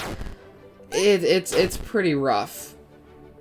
The last section is, in my opinion though, maybe not the easiest, but one of the easier ones, because these eyeballs that you shoot down, like, you know, come down, and I try to attack you and chase after you, but there's also these sticks that pop out of the ground and kill the floating eyeballs. Which is, like, pretty nice, honestly. Once you know where those, like, stakes pop out of the ground, it's pretty easy. There's this section at the end here with this, like, last sunflower, and you gotta, like, quickly maneuver around it. That can be a little tricky, but again, like, for the last section, it's not too bad. Anyways, once you beat Chica's Magic Rainbow, you will unlock the fabled character of Scott Cawthon himself, or Antude, his avatar, whatever. The final boss of FNaF World as a character, which is just pretty cool. It's always fun when you can use, like, boss characters, like, for your team. That's always a fun idea. However, that's just the first character you can unlock from this. There's another character, being Chipper himself, which just talked about him. Although, to unlock Chipper, you have to beat this in, I believe, under 3 minutes? 2.5 minutes? I'll put which one is correct on screen right now, but you need to beat it in a certain amount of time, which, honestly, I'd say Chipper is the hardest character to unlock in this. It's It's not easy beating this in 2.5 minutes, but I've played a lot of FNaF World in my days. I know this course practically by heart, so, you know, it wasn't too difficult for me to do it. As a minigame itself, I do like Chica's Magic Rainbow. Sure, it is pretty difficult. Maybe a bit too difficult, you could say, especially for when I was a kid trying to beat this game. But I like it. Chica's Magic Rainbow as a character, I guess it is a character, I like. It's funny. The rainbow berates you the entire time, gradually losing less and less of its patience with you. That's funny. Eventually it actually just loses all of its patience with you and just straight up tries to kill you. I don't think I got footage of that, but it does that. If you die enough, that's what happens. There's a little thing in the bottom left-hand corner for voices, and you can turn it off, and when you do that, the rainbow gets pissed and tries to kill you. Also, when you beat the game, it calls you a dumbass. It's like censored, but still, it's just, I don't know. I guess Scott was just being a lot more crass with this update. Jeez, the word crap and censored dumbass. Jeez, just going too far, man. Going too far. Moving on. The next minigame we have is a bit more of a spooky horror game, you know, typical Five Nights at Freddy's affair here. It's in the bottom left-hand corner of the screen where you'll find Nightmare On outside of it. Head inside the minigame portal and you will be greeted by the Windows background with Foxy.EXE. Ooh, spooky. Yeah, this is obviously a riff on the whole, like, Sonic.exe, those type of games. And, this one's probably the easiest one to beat, in my opinion. At least just to, like, play it. You really don't do much. You play as Bonnie. So that's kind of neat. There's a withered Foxy head in the background that says some stuff. Like, listen to my voice and you'll find the key. Which translates to, walk to the right until you reach the end. There's 3 sections. There's that first one, which is, walk to the right. There's a second section. Here, Foxy's head gets a bit more distorted. And, says some more oogly boogly words. And, this one, again, you just walk to the right, but you have to walk slowly. If you just keep walking without kind of, like, stutter-stepping, I guess you'd call it, you'll see, like, a withered Freddy that'll pop up, and if you run into him, then, you take damage. I think if you get hit by him twice, you lose, and you have to start over. But even, like, if you don't stutter step, like, they're not that hard to react to. So, I don't know. Anyways, after that one, you find, well, you don't really find anything, but, I don't know, you make it to the 3rd section. Withered Foxy's head is completely mismanaged. I don't even know. It's not great. And, there's these blue hills, I guess you'd call them. And, you can hide behind them. And you have to hide behind them because you can't get noticed by the cat. There's a little cat running around. It'll come towards you. And you gotta duck into these blue parts to avoid the spooky cat. And, again, don't get hit by the cat, otherwise you lose. 2 hits, whatever. And, once you make it past the 3rd section, you win. And you unlock a Nightmare On. And that's the only character you can actually unlock from this one. This is, like, the easiest one to complete, and probably one of the best ones to complete, honestly. I haven't talked about the characters yet, but I will eventually. I'm just gonna tell you this right now. Nightmare On is probably the best one. Like, you're gonna want to use Nightmare On. He's really good. Anyways, that's Foxy.EXE. Spooky. Moving on from Foxy.EXE, we have my personal favorite, FNaF 57, Freddy in Space. This one is based off of more Metroid-type games, and I'm a big fan of it. I've always enjoyed 2D Metroid, and this one is pretty solid. Here, you take control of, well, none other than Freddy Fazbear himself, holding a space shooter gun, shooting, stuff. I mean, just a bunch of robots. I don't know, maybe it's stuff from, like, the Desolate Hope. It kind of has that same art style. I've never played Desolate Hope, so I don't really know. But maybe, and yeah, you just kind of run through the game, playing as Freddy, collecting these cupcakes. These cupcakes will power up your gun so you do more damage. And it's just a fun little time, you know, making your way through here, collecting as many cupcakes as you can, shooting enemies, trying not to get hit. It's really not too difficult, and it's pretty fun. Throughout the entirety of FNaF 57, Freddy in Space, you are constantly harassed by none other than Scott Cawthon himself, who is the villain of his own game, twice now. Yeah, he just talks about how he's never gonna stop making crazy spin-off games, and you'll never be able to defeat him. But of course, we have to put an end to these crazy FNaF spin-off games. FNaF World was already too far. FNaF World Update 2? Yeah, now that's punishable by death in some countries. FNaF 58, Puppets in Space. Can't wait for that one. FNaF 59, Cupcake Takes Manhattan. Yeah, there's a bunch of these that he says, and they're really funny. I think some of them might even be references, like Daco, who's like a Five Nights at Freddy's YouTuber, always called the Puppet Poopit. I think that's like a reference or something. I don't really watch a ton of Daco, so I don't really know. That's just what I've heard. Anyways, fun fact about Freddy in Space, which you probably already know, maybe not, is that there's other Freddy in Space games. Yeah, for a charity event that Game Theory did, Scott Cawthon literally made Freddy in Space 2.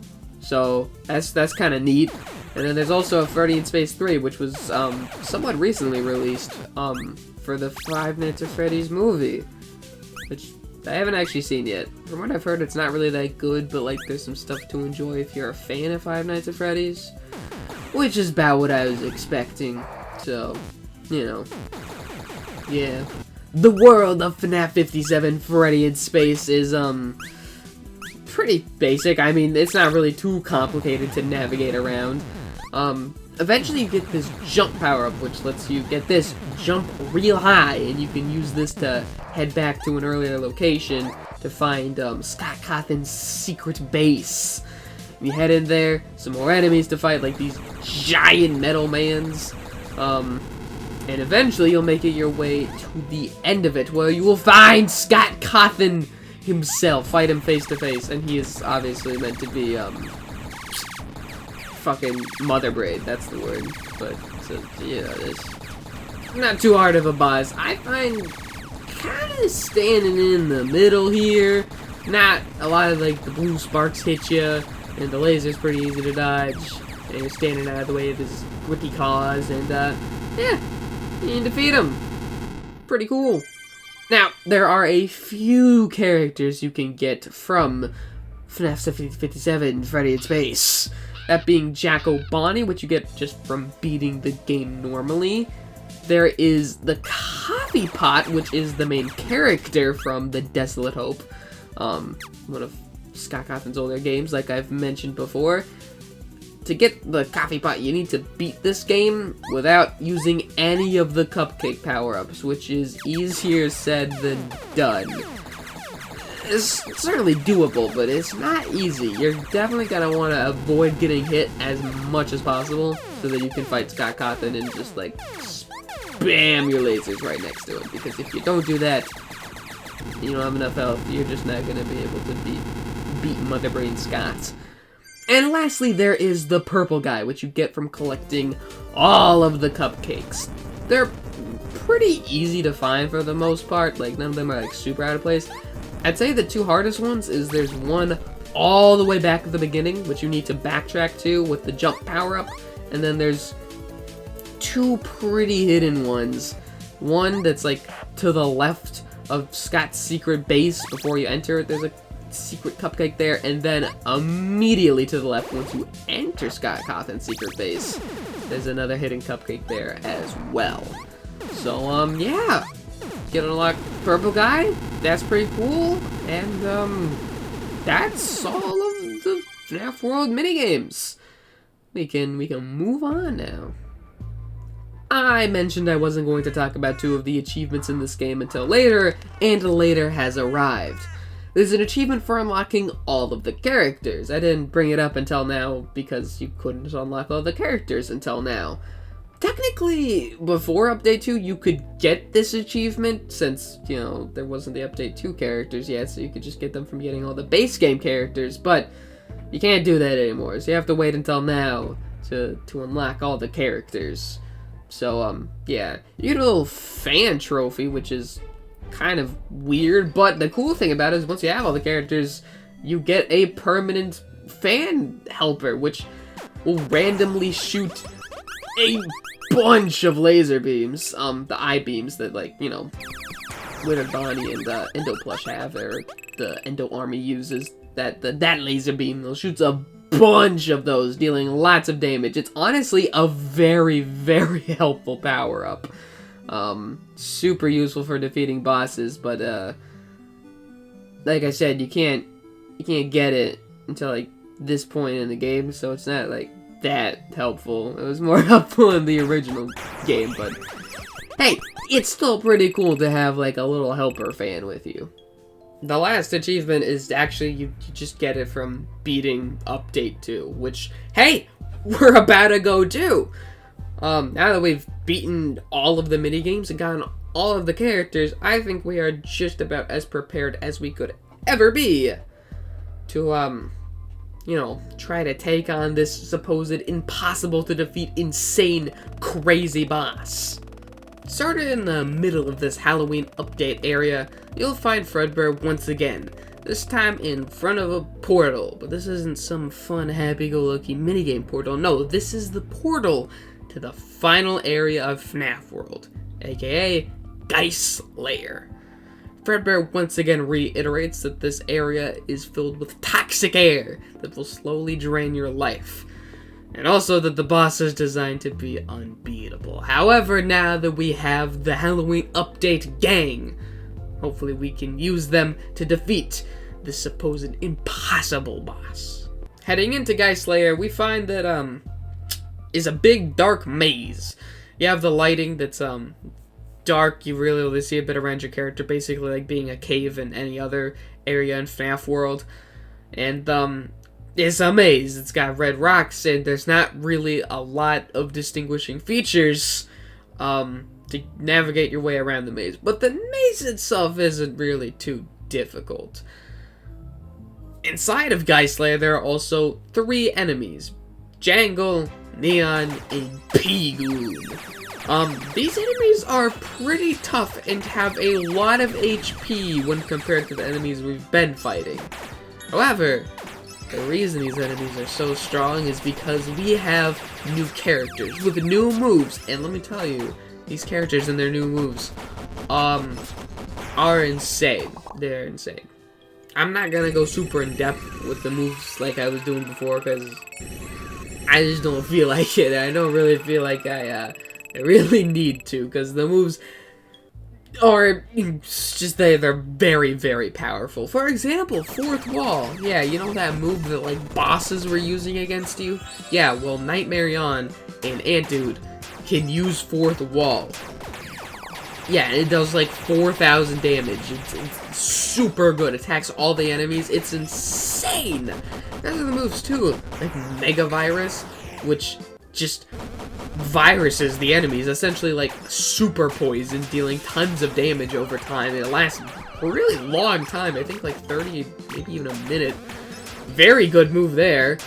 There's also Buzzsaw, which does a lot of damage, up to, I believe, 8,999, which is kind of crazy. It's random. It'll do, like, anywhere from, like, 999 to that 8,999, maybe even 9,099. I don't really remember, but yeah, it's a really damn good move that attacks a lot of enemies.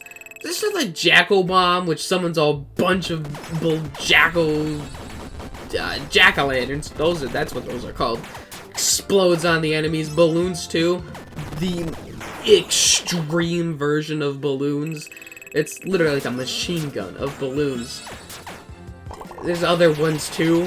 Hocus Pocus is kind of interesting because there's like, I don't know what the exact percent is, but it's somewhat common. It'll transform regular enemies into like super weak enemies, like the stuff from like, you know, like bounce pots from the first like world area of FNaF World.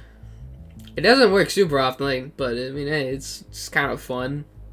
I don't know if I ever got it to work. I think Chipper has it and Purple Guy. And speaking of Purple Guy, he has a move called Slasher, which normally just does like nothing.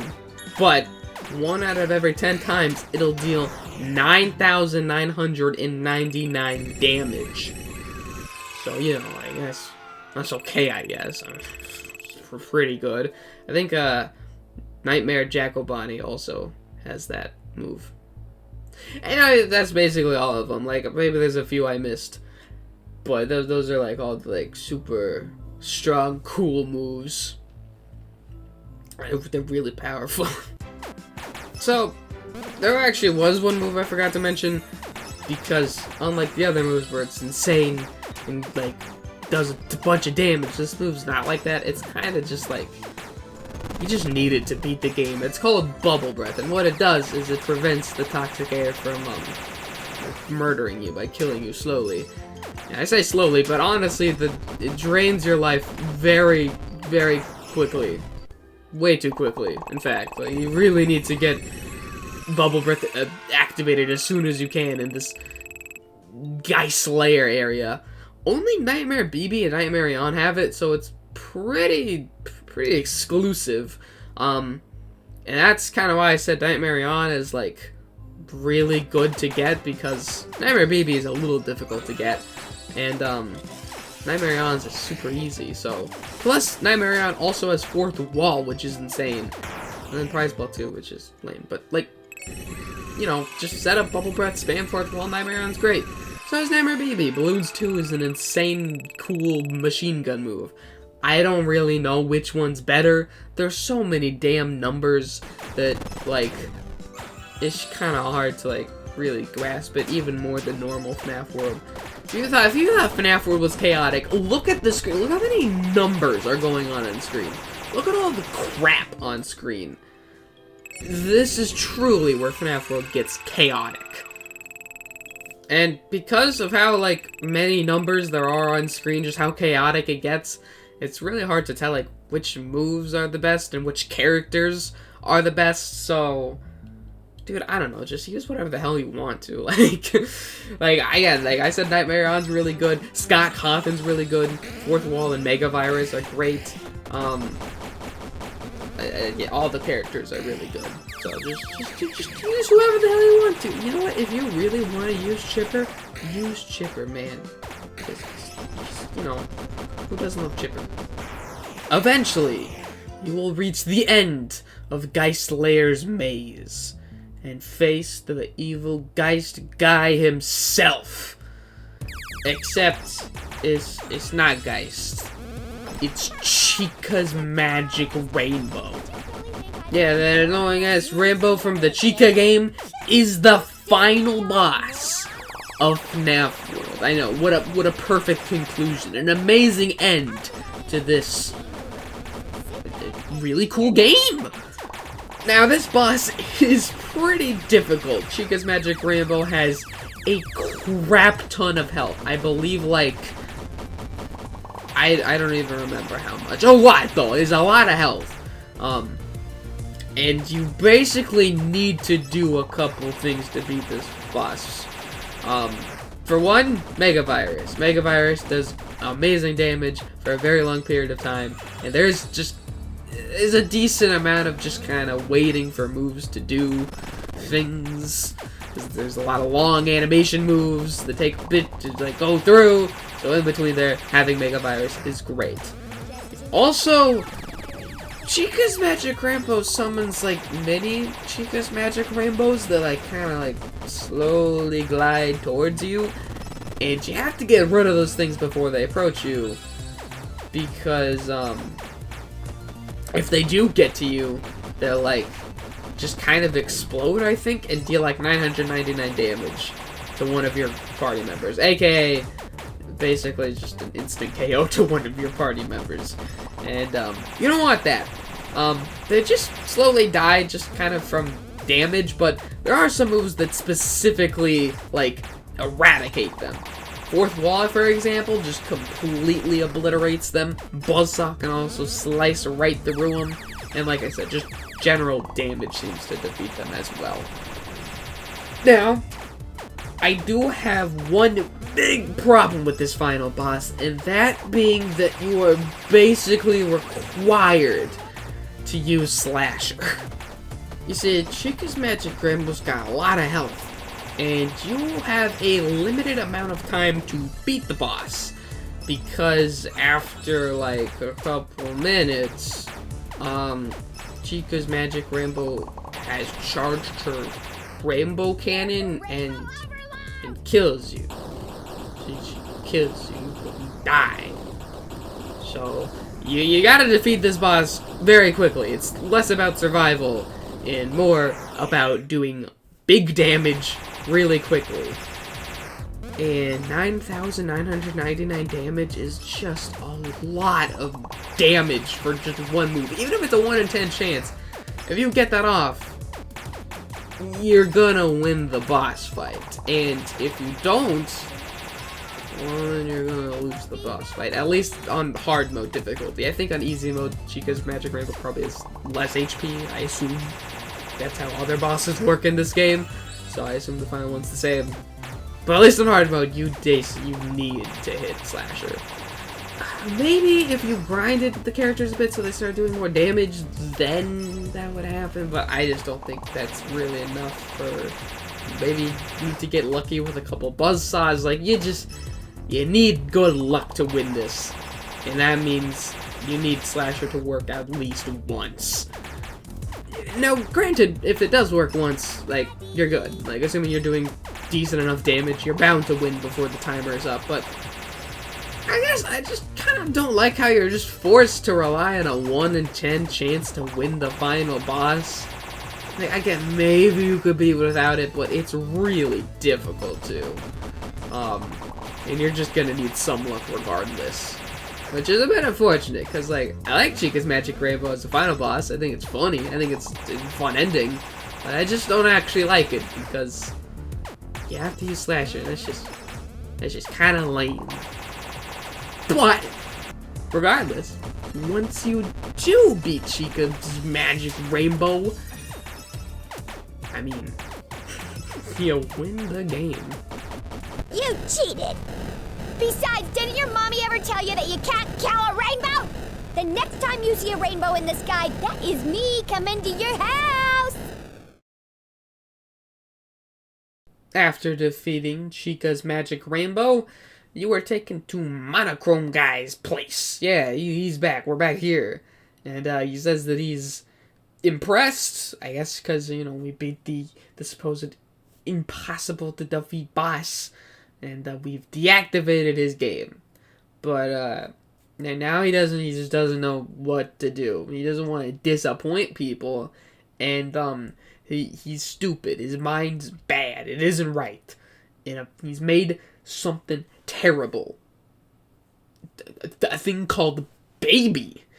And unlike the game, it's a little too late to deactivate her. And he's sorry. So yeah. The show will begin momentarily. Everyone, please stay in your seats.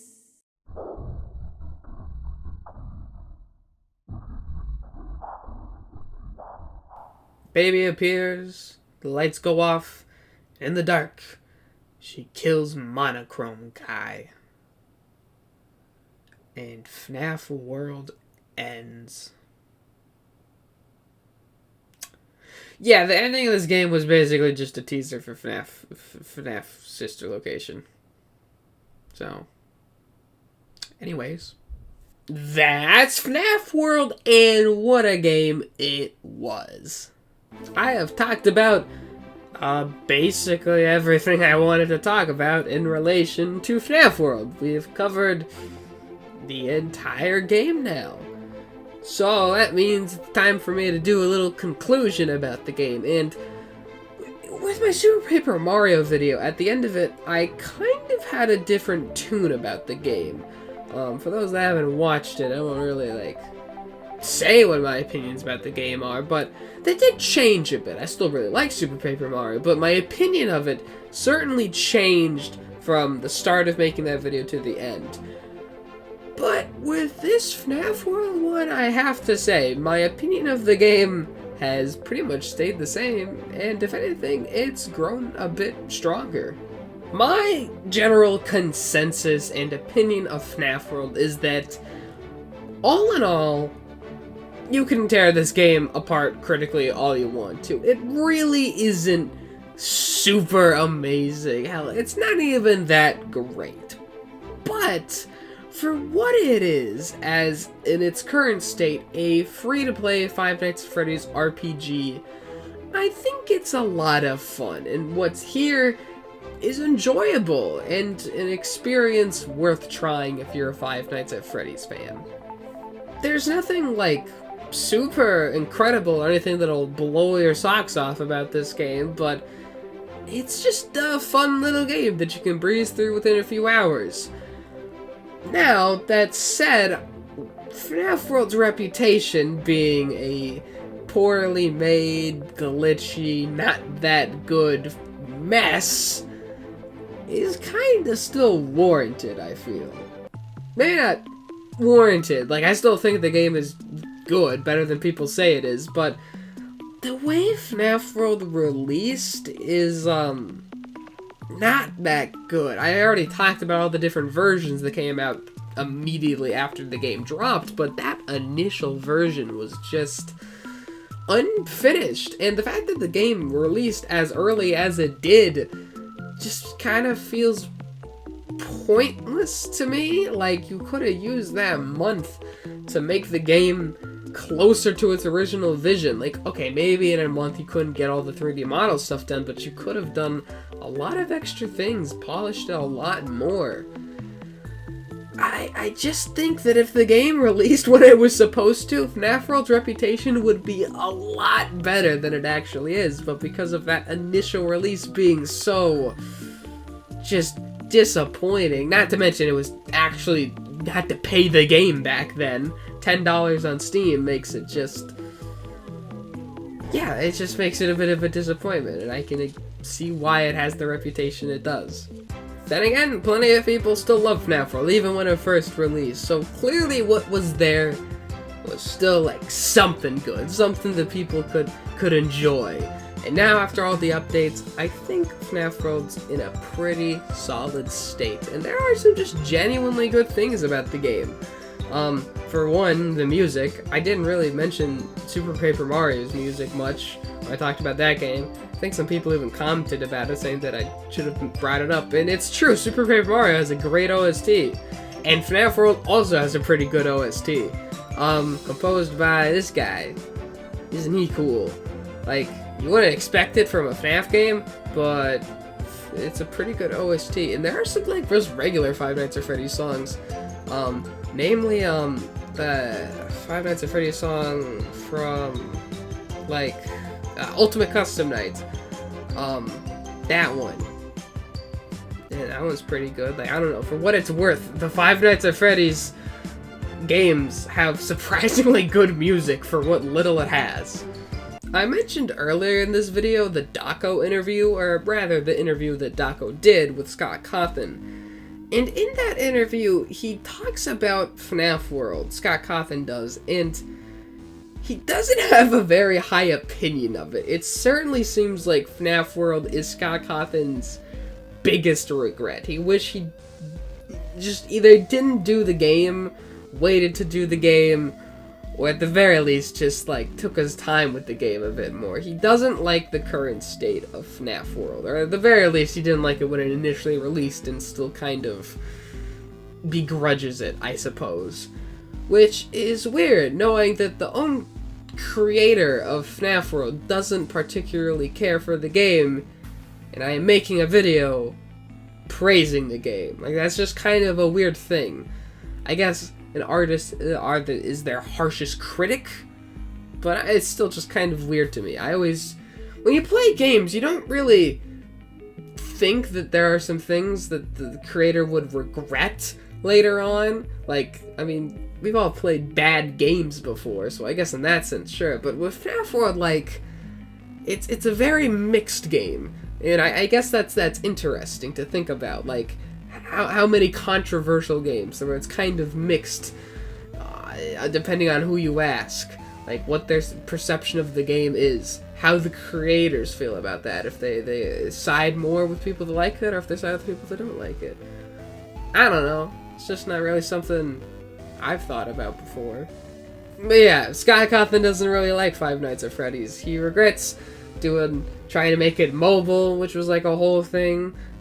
I don't even know if I've mentioned that. There's a mobile version of this game. I think it's been taken down. It was only around for like a bit. Hell, I think if you beat the mobile version of FNaF World, in the end of it, it reveals like fucking something about Bounce Pot. Did like the Bite of 87 or something? I think that's a thing. Yeah, the mobile version of FNaF World is a wild ride, apparently. There's other stuff too, like him trying to take it a bit seriously, like trying to take the plot of the game and connect it back to the like original games.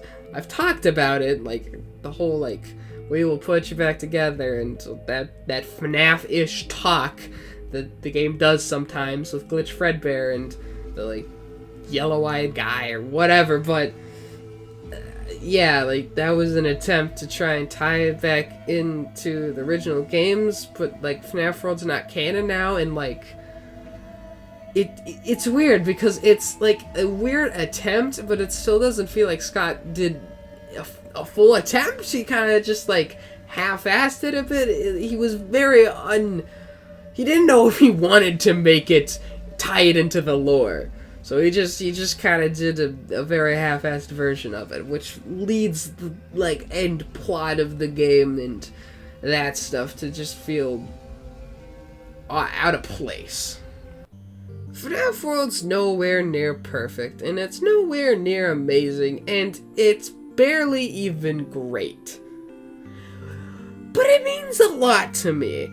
It was the first Five Nights at Freddy's game I could play, like I mentioned earlier, without shitting my pants, because I was a scared little kid who liked Five Nights at Freddy's and watching videos about it, but didn't actually like playing the games much. But FNaF World was happy-go-lucky and fun and stuff. I could play it, and that was really cool as a kid, and like watching videos about FNaF World and discovering all the secrets and playing a game that was like pretty easy, but difficult enough for me as a kid to like, you know, enjoy it and get some difficulty and fun out of it. I don't know, I liked FNaF World so much as a kid, in fact, that I literally sent Scott Cawthon a letter. I kid you not. When I was a kid, I wrote Scott Cawthon a letter and sent it to him. I don't have the letter anymore, obviously. I sent it to him, but I do remember something in particular that I asked him about. That being FNaF World. I mentioned that I knew that he didn't really like FNaF World all too much because of like all the criticism he got from it and just the general reception of the game, but I told him that I liked FNaF World, and that while I knew he probably wouldn't want to make a FNaF World 2, I asked him if he ever would, or if he thought about it, or if he maybe had plans for the future to do a FNaF World 2. I was just kind of curious, because I liked FNaF World and didn't really hear anyone talk about it, which is part of the reason why I'm making this video. And I got a response back from him. He sent me back a package with a reply. He also sent some cool FNAF stuff, like a Five Nights at Freddy's t-shirt that didn't even fit me at the time, and an apron. There's Five Nights at Freddy's I've never used. But hey, I appreciated the gifts nonetheless. That is pretty cool. I appreciated the gesture. The letter he sent back is as follows. Hello, thank you for your letter, and thank you for being a fan. I'm glad that you enjoy the games. I'm sending you some fun FNaF stuff. Take care, Scott Cawthon. So I guess I will never fucking know if he's making a sequel to FNaF World or not, because he didn't answer my question. But I mean, I was still pretty excited that he sent me back a reply regardless. But yeah, I guess because of this letter, I've always thought about FNaF World, and I wish more people, like, talked about it, or cared about it, or liked it. In that interview that Daco did with Scott Cawthon, he mentions that, well, FNaF World is probably the least important game he's made in terms of, like, profit. It is simultaneously the most important game he's made because he learned so much from making it. And I think that, in a weird way, applies to me. Overall, FNaF World is the least important Five Nights at Freddy's game to date. I mean, I guess you could argue some of the troll games are less important, and you don't even really need to argue, they kind of are. But in terms of the main line Five Nights at Freddy's games, it's probably the least important. But yet, to me, I feel like it's the most important. It's the one I care about the most, and it's the one that I return to the most. Which is just a weird sentiment to have with a relatively unimportant game that no one, not even the creator, really seems to care about all too much. But nevertheless, I and many others still really like FNaF World and think it's a bit underrated. And if you've never played FNaF World before and you like Five Nights at Freddy's, I'd give it a try. It's free on Game Jolt. You really don't have much to lose. And if you have played FNaF World and you still don't like it even after watching this video, that's fine. I hope you at least found the video entertaining, and I understand your reasoning. Like I've said before, FNaF wasn't far from a perfect game, and far from an amazing game even at that. And if you have played FNaF World and you do like it, that's neat. I love FNaF World too, and I hope you at least learned something new about a cool game. Thank you for watching this video. I know it was pretty long. We're bordering on 3 hours now, so I really appreciate you sticking through the whole video. And let me know what you thought of the video, and FNaF World, and the Five Nights at Freddy's series, whatever. I read all the comments. I've learned a lot of new things from reading the Super Paper Mario comments, so I'm ready to learn more about FNaF World. Yeah.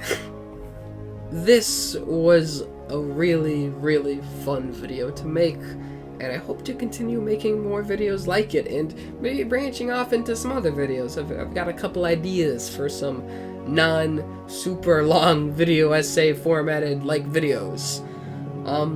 But with that being said, thank you for watching, and have a wonderful rest of your day.